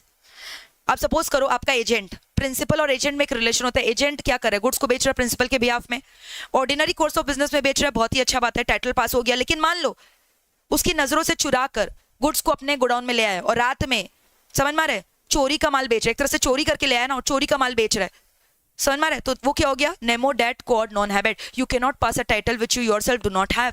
Clear है? But इसका कुछ कुछ क्या बोला, exception है। जैसे अभी मैंने बोला प्रिंसिपल और एजेंट में, भले ही वो गुड्स प्रिंसिपल का है, लेकिन अगर एजेंट गुड्स को बेच रहा है during the ordinary course of the business, तो क्या उसको एक वैलिड टाइटल का ओनरशिप का ट्रांसफर माना जाएगा? हाँ बिल्कुल माना जाएगा। क्लियर है? तो sale by a mercantile agent when he is selling that goods in the ordinary course of the business, चोरी वगैरह करके बेच रहा है, तब इसमें माना नहीं जाएगा। क्लियर है? Are we through with this? कोई डाउट है? A motor car agent for sale sold the goods at a price below the authorized price fixed by the owner and misappropriated the proceed, held innocent purchaser को तो क्या मिलेगा? Title चला जाएगा। This is very important. क्या माना जाएगा? जो इनोसेंट परचेजर है उसको तो पता नहीं था, उसको वैलिड टाइटल चला गया। हाँ वो अलग बात है कि जो दुकान का मालिक है, जो ओनर है, वो स्यू कर सकता है किसको? अपने एजेंट को, ये डैमेजेस के लिए उसे पैसा वगैरह रिकवर कर सकता है, उसको जेल भी भिजवा सकता है। लेकिन टाइटल पास हो जाएगा क्या? हाँ पास हो जाएगा। Are we through with this? या फिर अगर जॉइंट ओनर है तो sale by any one of the joint owner, joint owner case में sale by any one of the joint owner, या फिर sale by a person in possession of the goods under voidable contract. Under voidable contract, this is very important. Voidable contract में मैंने क्या बोला था बताओ? Voidable contract, suppose करो coercion करके, ठीक है, किसी को बंदूक दिखाकर मैंने उसका कीमती सॉलिटेयर डायमंड रिंग अपने पास रख लिया, मैंने तुमको बंदूक दिखाया और तुम्हारा डायमंड रिंग हथिया लिया, ठीक है। अब आप क्या करो, ये कॉन्ट्रैक्ट को क्या मान लिया जाएगा? फ्री कॉन्सेंट था क्या? नहीं था। So the contract will be voidable eight the option of the aggrieved party. और आप इस कॉन्ट्रैक्ट को वैलिड नहीं, इनवैलिड ठहरा रहे हो, वॉइड ठहरा रहे हो। यानी आप बोल रहे हो मेरा रिंग मुझे वापस करो, और मैंने क्या किया ना, मैं कौन थी बताओ? मैंने आपका जो रिंग है कोर्शन से ले लिया था। अब ये रिंग मेरे पोजीशन में था, मैंने ये रिंग क्या किया ना, किसी थर्ड पार्टी को बेच दिया। तो अब वो जो थर्ड पार्टी को गुड्स चला गया, वो पोजीशन उसके पास चला गया। Title of the goods, title of the ring has been pass to that innocent buyer.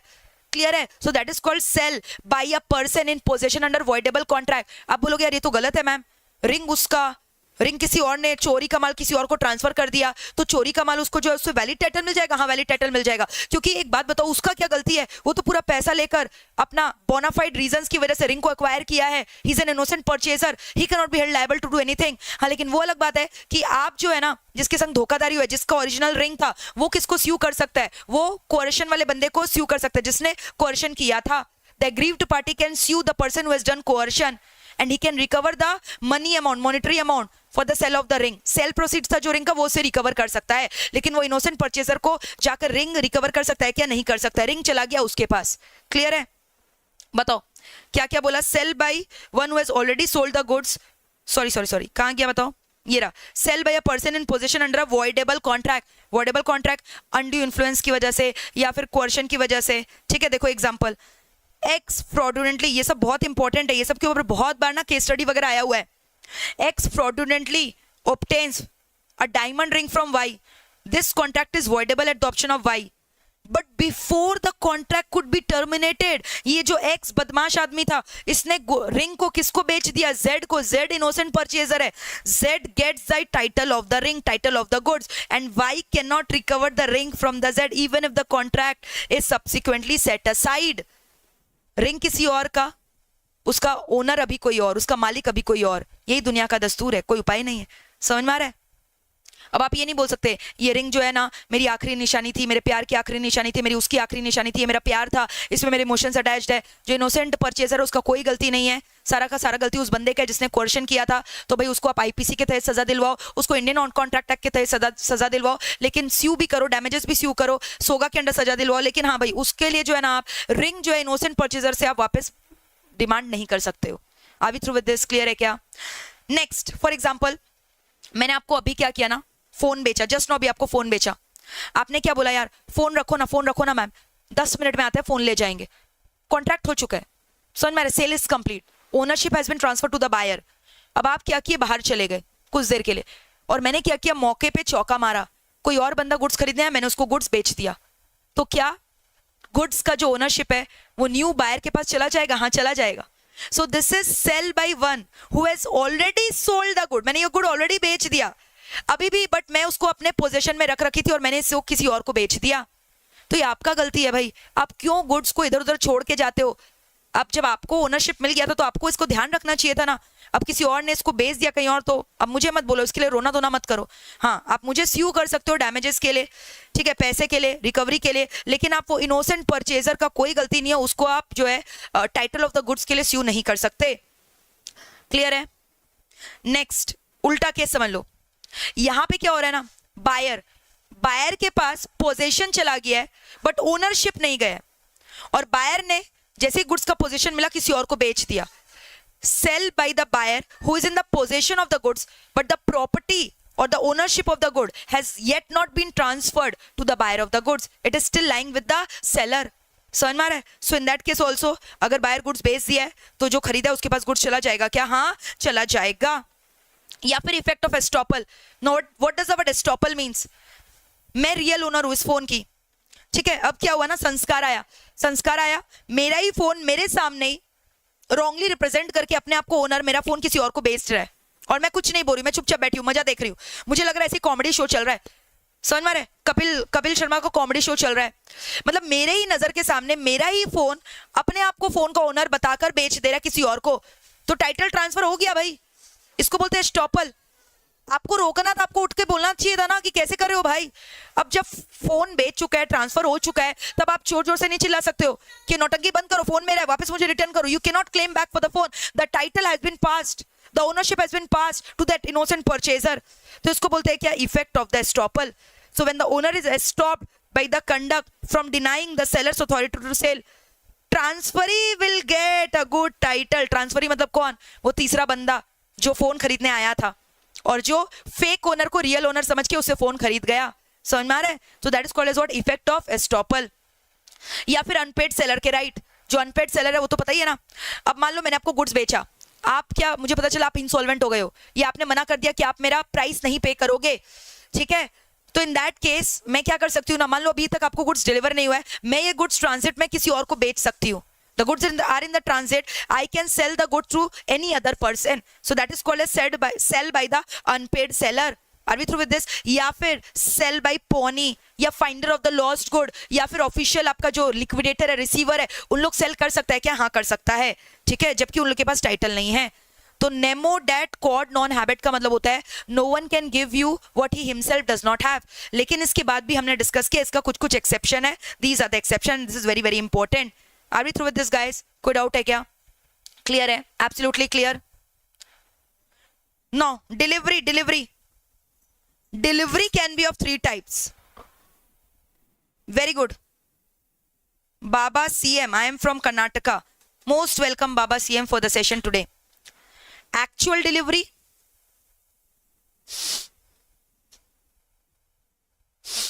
constructive delivery, symbolic delivery. Actual delivery, constructive delivery, symbolic delivery. What is actual delivery?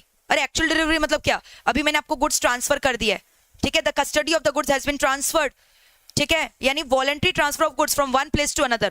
Voluntary transfer of goods from one place to another, ये होगी actual delivery of the goods. Buyer ने अपना goods seller को transfer कर दिया, deliver कर दिया, इसको क्या बोलते हैं? Actual delivery. What is constructive delivery? Constructive delivery का मतलब क्या हुआ? ध्यान से सुनना. The goods has been delivered without the change in the custody of the goods. That is called as constructive delivery. For example, Mr. A ने goods बेचा mister B को, और मिस्टर ए का जो गुड्स था ना वो एक गोडाउन में रखा हुआ था. This was a godown. Godown का कीपर कौन था? सी, ठीक है, यानी ये जो गुड्स गोडाउन में रख रखा है वो किसका गोडाउन था? मेरे को बताओ, ठीक है. लैपटॉप बंद हो गया है अचानक से, कोई दिक्कत नहीं है, लेट अस स्टार्ट. हाँ, वो किसका गोडाउन था बताओ? सी का गोडाउन था, और उसमें मिस्टर ए का गुड्स रखा हुआ था. अब जब मिस्टर ए ने गुड्स बेच दिया ना, किसको? बी को गुड्स बेच दिया. सो इन दैट केस क्या हुआ ना, अब बी जो है ना वो बोल रहा है यार ठीक है ना, गोडाउन में रहने देते हैं गुड्स. तो अब वो जो वेयर हाउस कीपर यानी गोडाउन कीपर सी था, उसको जाकर क्या बोला? अभी तक तुम ये गुड्स संभाल रहे थे मिस्टर ए के लिए, अब तुम मेरे लिए संभालो, मिस्टर बी के लिए, और इसका जो भी रेंटल चार्जेस है मैं आपको दे दूंगा. I am going to give you the rental charges for this particular kind of the good. तो यहाँ पे कस्टडी अभी भी किसके पास है? गुड्स का. वेयर हाउस कीपर सी के पास है, लेकिन गुड्स का ओनरशिप एक ही जगह किसके पास चला गया? बी के पास. तो इसको बोलते हैं कंस्ट्रक्टिव डिलीवरी. क्या बोलते हैं बताओ? Constructive delivery. Are we through with this guys? क्या बोलते हैं बताओ इसको? Constructive delivery. Management team, just give me a moment. बताओ क्लियर है क्या यहां तक? क्या बोलते हैं इसको? Constructive delivery. सिंबॉलिक डिलीवरी क्या होता है बच्चे? चैट बॉक्स में लिखकर बताएंगे. The laptop has been discharged. I need your laptop quickly, fast. Bring a new laptop.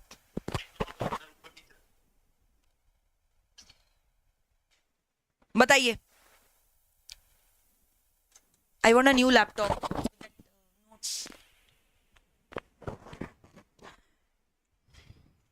फटाफट बताइए मेरे बच्चे.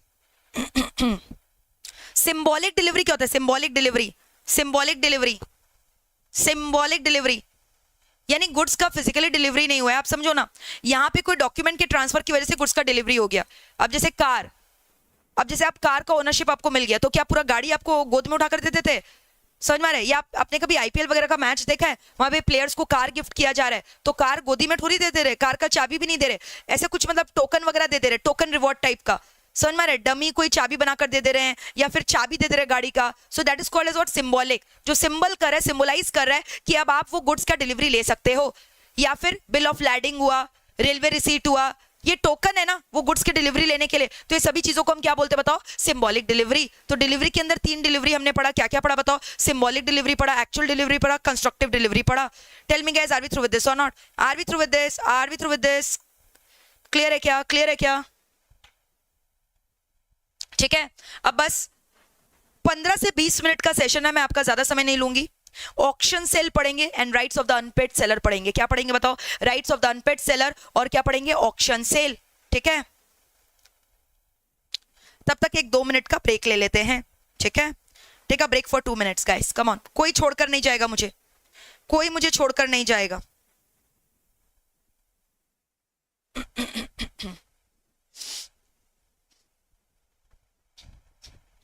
Everyone will stay back here. No one will go anywhere. Okay, guys. The battery has got discharged. No worries, no worries. दिक्कत का कोई भी बात नहीं है मेरे प्यारे प्यारे बच्चे. हाँ, बैटरी डिस्चार्ज हो गया था. चार्जर वगैरह जो है ना, पावर ऑफ बटन था. Just give me 2 seconds. The laptop will resume.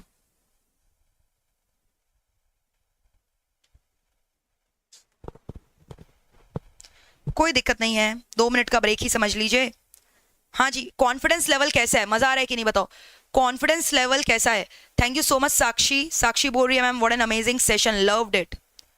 Mrityunjay बोल रहा है I am from Kolkata and I am studying in MEPL and I love the way you teach. Thank you so much Mrityunjay.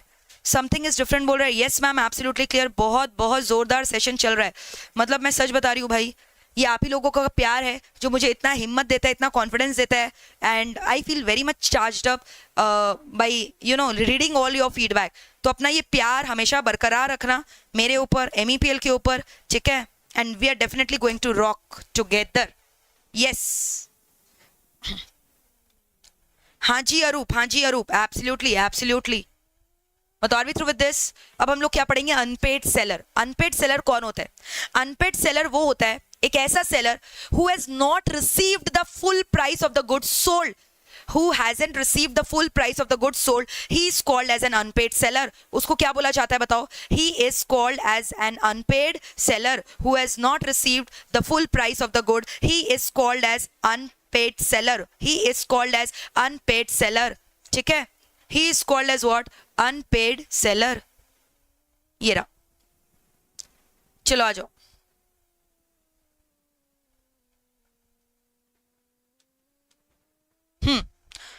Unpaid seller, ठीक है?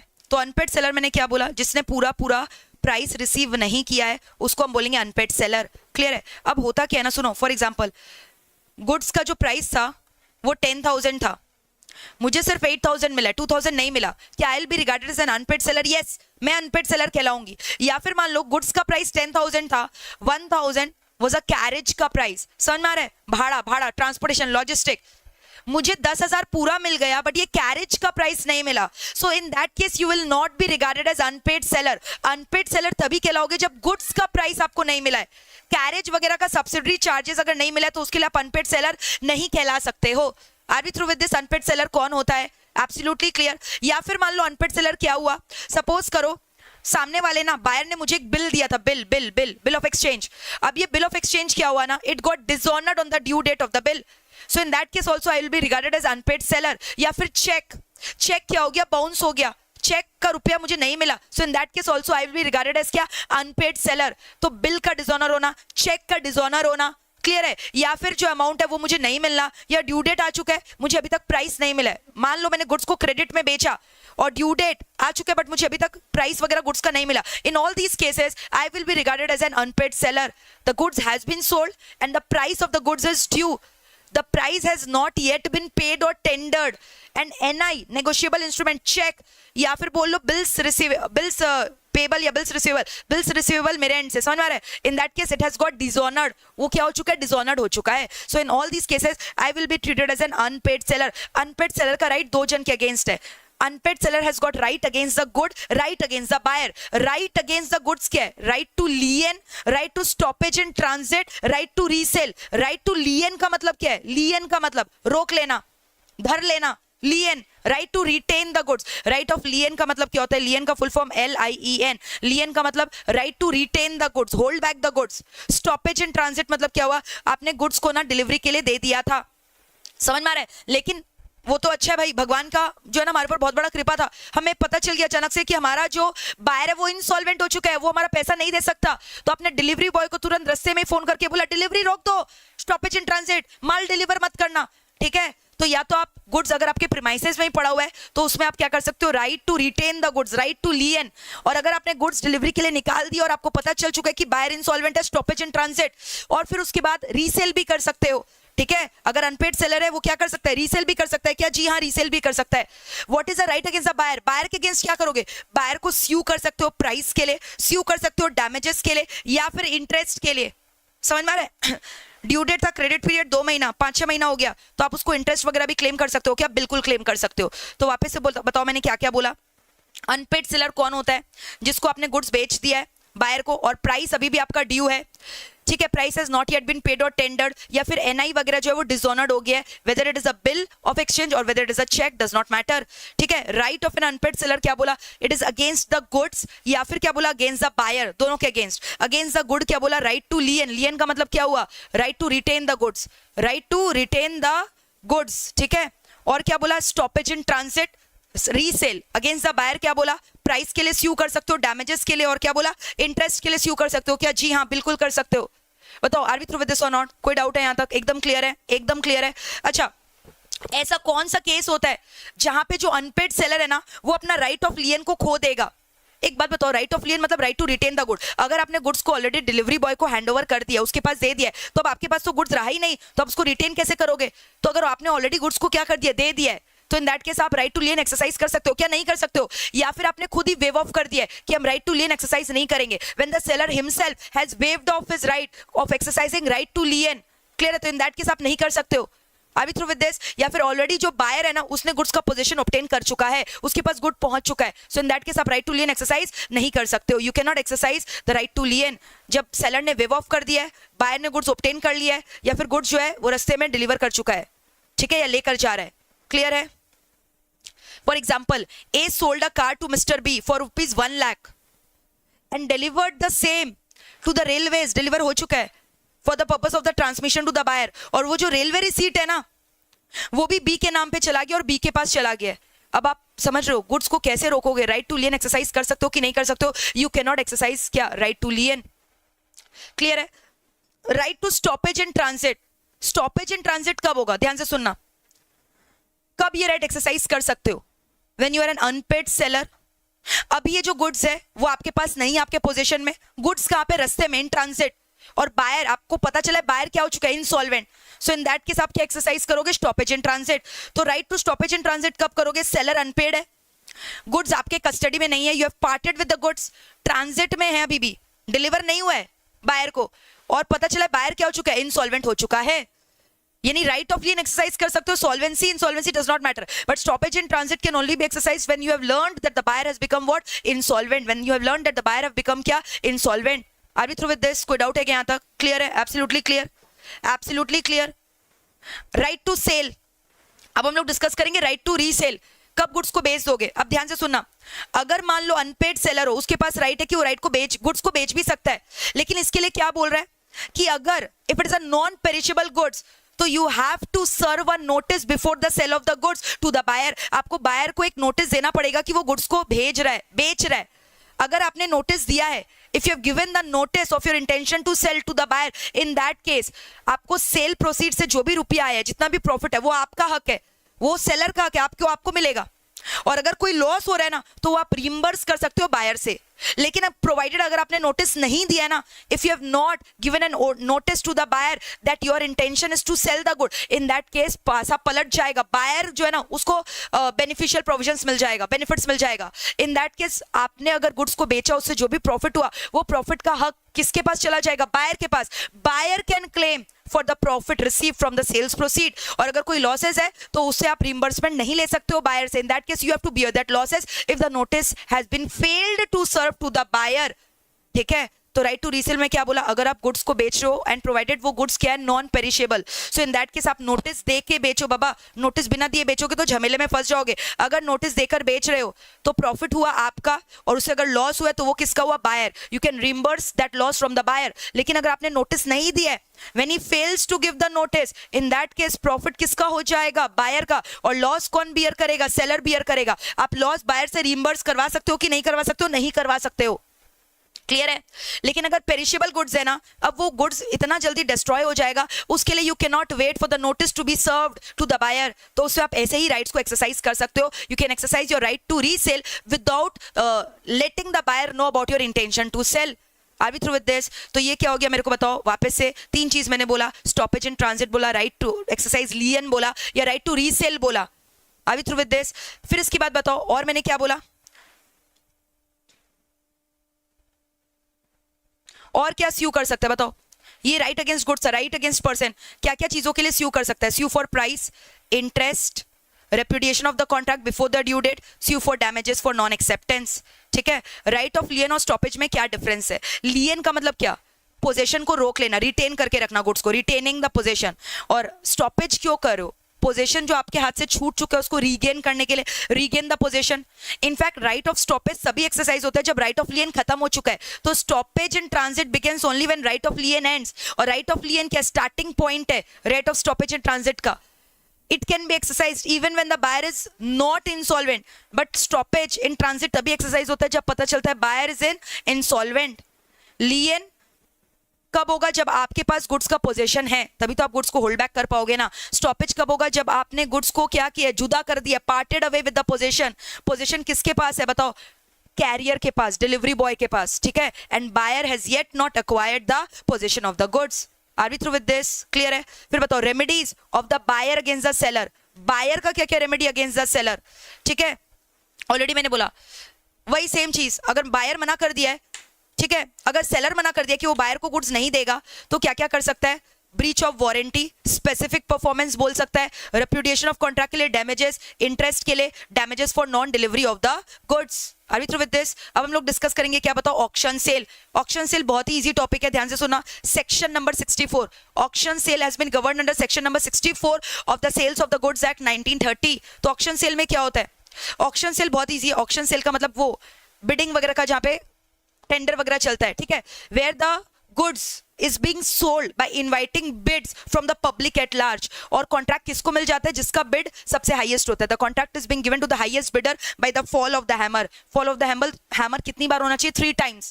fall of the hammer कितनी बार होना चाहिए? 3 times। अगर मान लो goods are being sold in lot, lots में अगर गुड्स को बेचा जा रहा है, तो every fresh lot will be considered as a separate contract of the sale. समझ में? अगर गुड्स को आप लॉट में बेच रहे हो तो हर एक नया लॉट को एक सेपरेट कॉन्ट्रैक्ट ऑफ सेल माना जाएगा क्या? जी हाँ। और कॉन्ट्रैक्ट ऑफ ये बिडिंग कब, ऑक्शन सेल कब कंप्लीट होगा?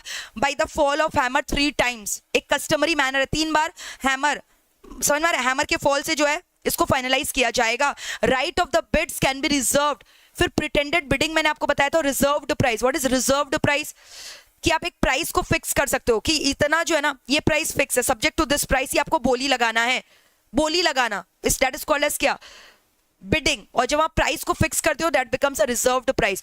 और ये कितनी बार क्या होता है ना, जानबूझ के बोली को बढ़ाने के लिए ना आप अपना ही एक एजेंट बैठा देते हो बोली लगाने के लिए। क्लियर है? ताकि जो सामने वाला जो बिडर है ना वो और बिड को बढ़ाते जाए, प्राइस को बढ़ाने के लिए। तो this is a kind of pretended bidding. So it will leave at the option of the aggrieved party कि उसको इस कॉन्ट्रैक्ट को फाइनल मानना है कि नहीं मानना है। That means the contract will remain voidable, ठीक है, at the option of the buyer. Buyer उस कॉन्ट्रैक्ट को वैलिड भी मान सकता है, वॉइड भी मान सकता है, वॉइडेबल हो जाएगा, voidable. Pretended bidding, reserved pricing, एक प्राइस को अपसेट कर दिया, ठीक है।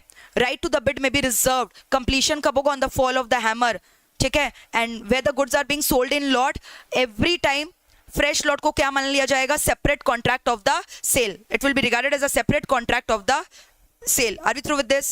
बताओ क्लियर है कि नहीं? So this completes your full SoGA sales on goods act, ठीक है। अच्छा, इसके अलावा ना मैं आपको एक दो चीज स्टार्टिंग में और बता दे रही हूँ, फटाफट एक बार देख लेना। कितनी बार ना डिफरेंस आता है किसके बीच में बताओ? सेल और कॉन्ट्रैक्ट ऑफ सेल का डिफरेंस हमने कर लिया था। सेल और हायर परचेज, सेल और हायर परचेज। तो सेल और हायर परचेज का क्या डिफरेंस है बताओ? सेल में इमीडिएटली ओनरशिप ट्रांसफर हो गया है। हायर परचेज में ओनरशिप कब ट्रांसफर होता है? On the payment of the last instalment, right. Title of the goods किसके पास चला गया? बायर के पास। बट यहाँ पे अभी भी टाइटल ऑफ द गुड्स किसके पास है? सेलर के पास है ना, जिसका एक्चुअली वो मशीन है जिसका आप हायर परचेज कर रहे हो। Termination of the contract, buyer shall pay the agreed price और टर्मिनेट नहीं कर सकता। हायर परचेजर में वहां पे टर्मिनेशन अलाउड है कि हाँ, has option to unilaterally terminate the contract and return the goods। Clear है? In the case of payment of price in installment, installment को किससे एडजस्ट किया जा रहा है? प्राइस से।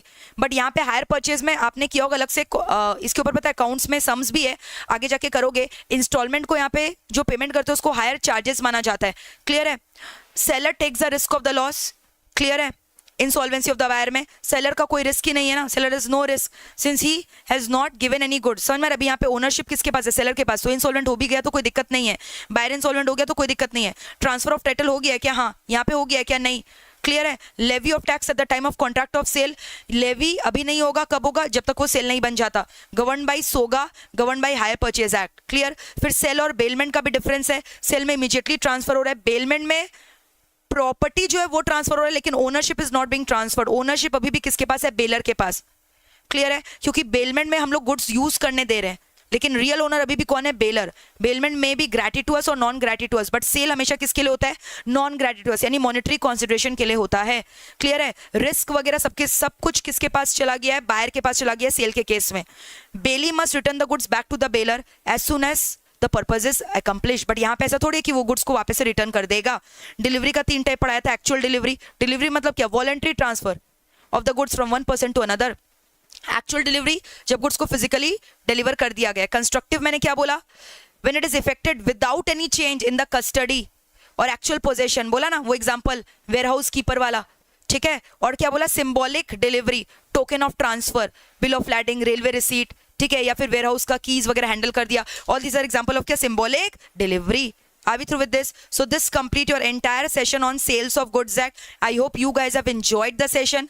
अगर आज का सेशन जबरदस्त लगा तो प्लीज पक्का से कमेंट करके बताइएगा कि आज का सेशन कैसा लगा। एक एक जन का कमेंट मेरे लिए बहुत ज्यादा कीमती है। चैनल को जरूर सब्सक्राइब कर दीजिएगा, बेल आइकॉन प्रेस कर दीजिएगा, और टेलीग्राम, हमारा जो टेलीग्राम चैनल है ना, उसको भी पक्का से ज्वाइन कर लीजिएगा। टेलीग्राम चैनल का लिंक डिस्क्रिप्शन बॉक्स में दिया गया है, और नोट्स अवेल करने के लिए गूगल फॉर्म का लिंक है, उसको प्लीज पक्का से भर दीजिएगा, ठीक है? And do share the video with your friends, because you know guys sharing is caring. और मैं आपको बता दूं, मतलब भगवान का कृपा है और आप ही सबका ये प्यार है कि MEPL में जैसे सब कुछ पहले से होता था वैसे अभी भी होता आ रहा है। इस बार भी ज़बरदस्त तौर से बच्चों का एडमिशन आया है, बच्चों का रिस्पांस आया है, फेस टू फेस बैच हमारा पूरा भरा हुआ है, चाहे अगर मैं वो बात करूँ फाउंडेशन लेवल का या इंटरमीडिएट लेवल का, और फाइनल में लाइफ फ्रॉम होम वाले बच्चों का भी ज़बरदस्त रिस्पांस आया है। तो please guys keep on supporting and showering the loves and blessing like this only, because MEPL is just because of their student, ठीक है? आज अगर MEPL इतने ऊंचे मुकाम पर पहुंचा, ये जस्ट और just because of your love है। तो प्लीज़ हमारे संग ये प्यार का जो रिश्ता है ना, कभी मत तोड़ना, हमारे ऊपर प्यार इसी तरह से बरसाते रहिएगा, ठीक है? और अगर आज का सेशन अच्छा लगा तो प्लीज़ कमेंट करके बताना। और मैं आपको बता रही हूँ, मेरा पूरा का पूरा जो लाइफ है ना, मैंने ये पूरा का पूरा लाइफ अपना समर्पित कर दिया है, अर्पण कर दिया है मेरे प्यारे बच्चों के लिए। मेरा रिस्पॉन्सिबिलिटी है बस अपने बच्चों के लिए बेटर कुछ करते रहना। मैं हमेशा यही सोचती रहती हूँ कि बच्चों के लिए और कैसे क्या बेटर किया जा सके, ठीक है? तो प्लीज गाइस पढ़ते रहो, थको नहीं, क्योंकि अभी ये रियल रेस है। अभी 2 से 3 साल अगर आप अच्छे से पढ़ाई कर लोगे ना, आपका फ्यूचर निखर कर आएगा आपके सामने, and you will be very much proud of your self. अपने पैरों पर खड़े होने का मजा ही कुछ और होता है, उसके लिए मेहनत करना पड़ता है। कुछ भी ईजिली नहीं मिलता है लाइफ में यार, मेहनत किए बिना कुछ भी हासिल नहीं होता। तो मेहनत करो, डट के करो, खुश होकर करो, enjoy living each and every moment. Session करो, उसमें भी खुशी ढूंढो, हर एक पल का वैल्यू है। जैसे जैसे वक्त बीतता चला जा रहा है, हमारा जो जिंदगी है ना, वो आपको समझ में आ रहा है, आगे बढ़ता चला जा रहा है। तो try to live in each and every moment, cherish, enjoy each and every moment of your life. इसमें भी खुशी ढूंढो, ये सब खुशी आपको फ्यूचर में नहीं मिलेंगे, समझ में आ रहा है? So everything is going to change.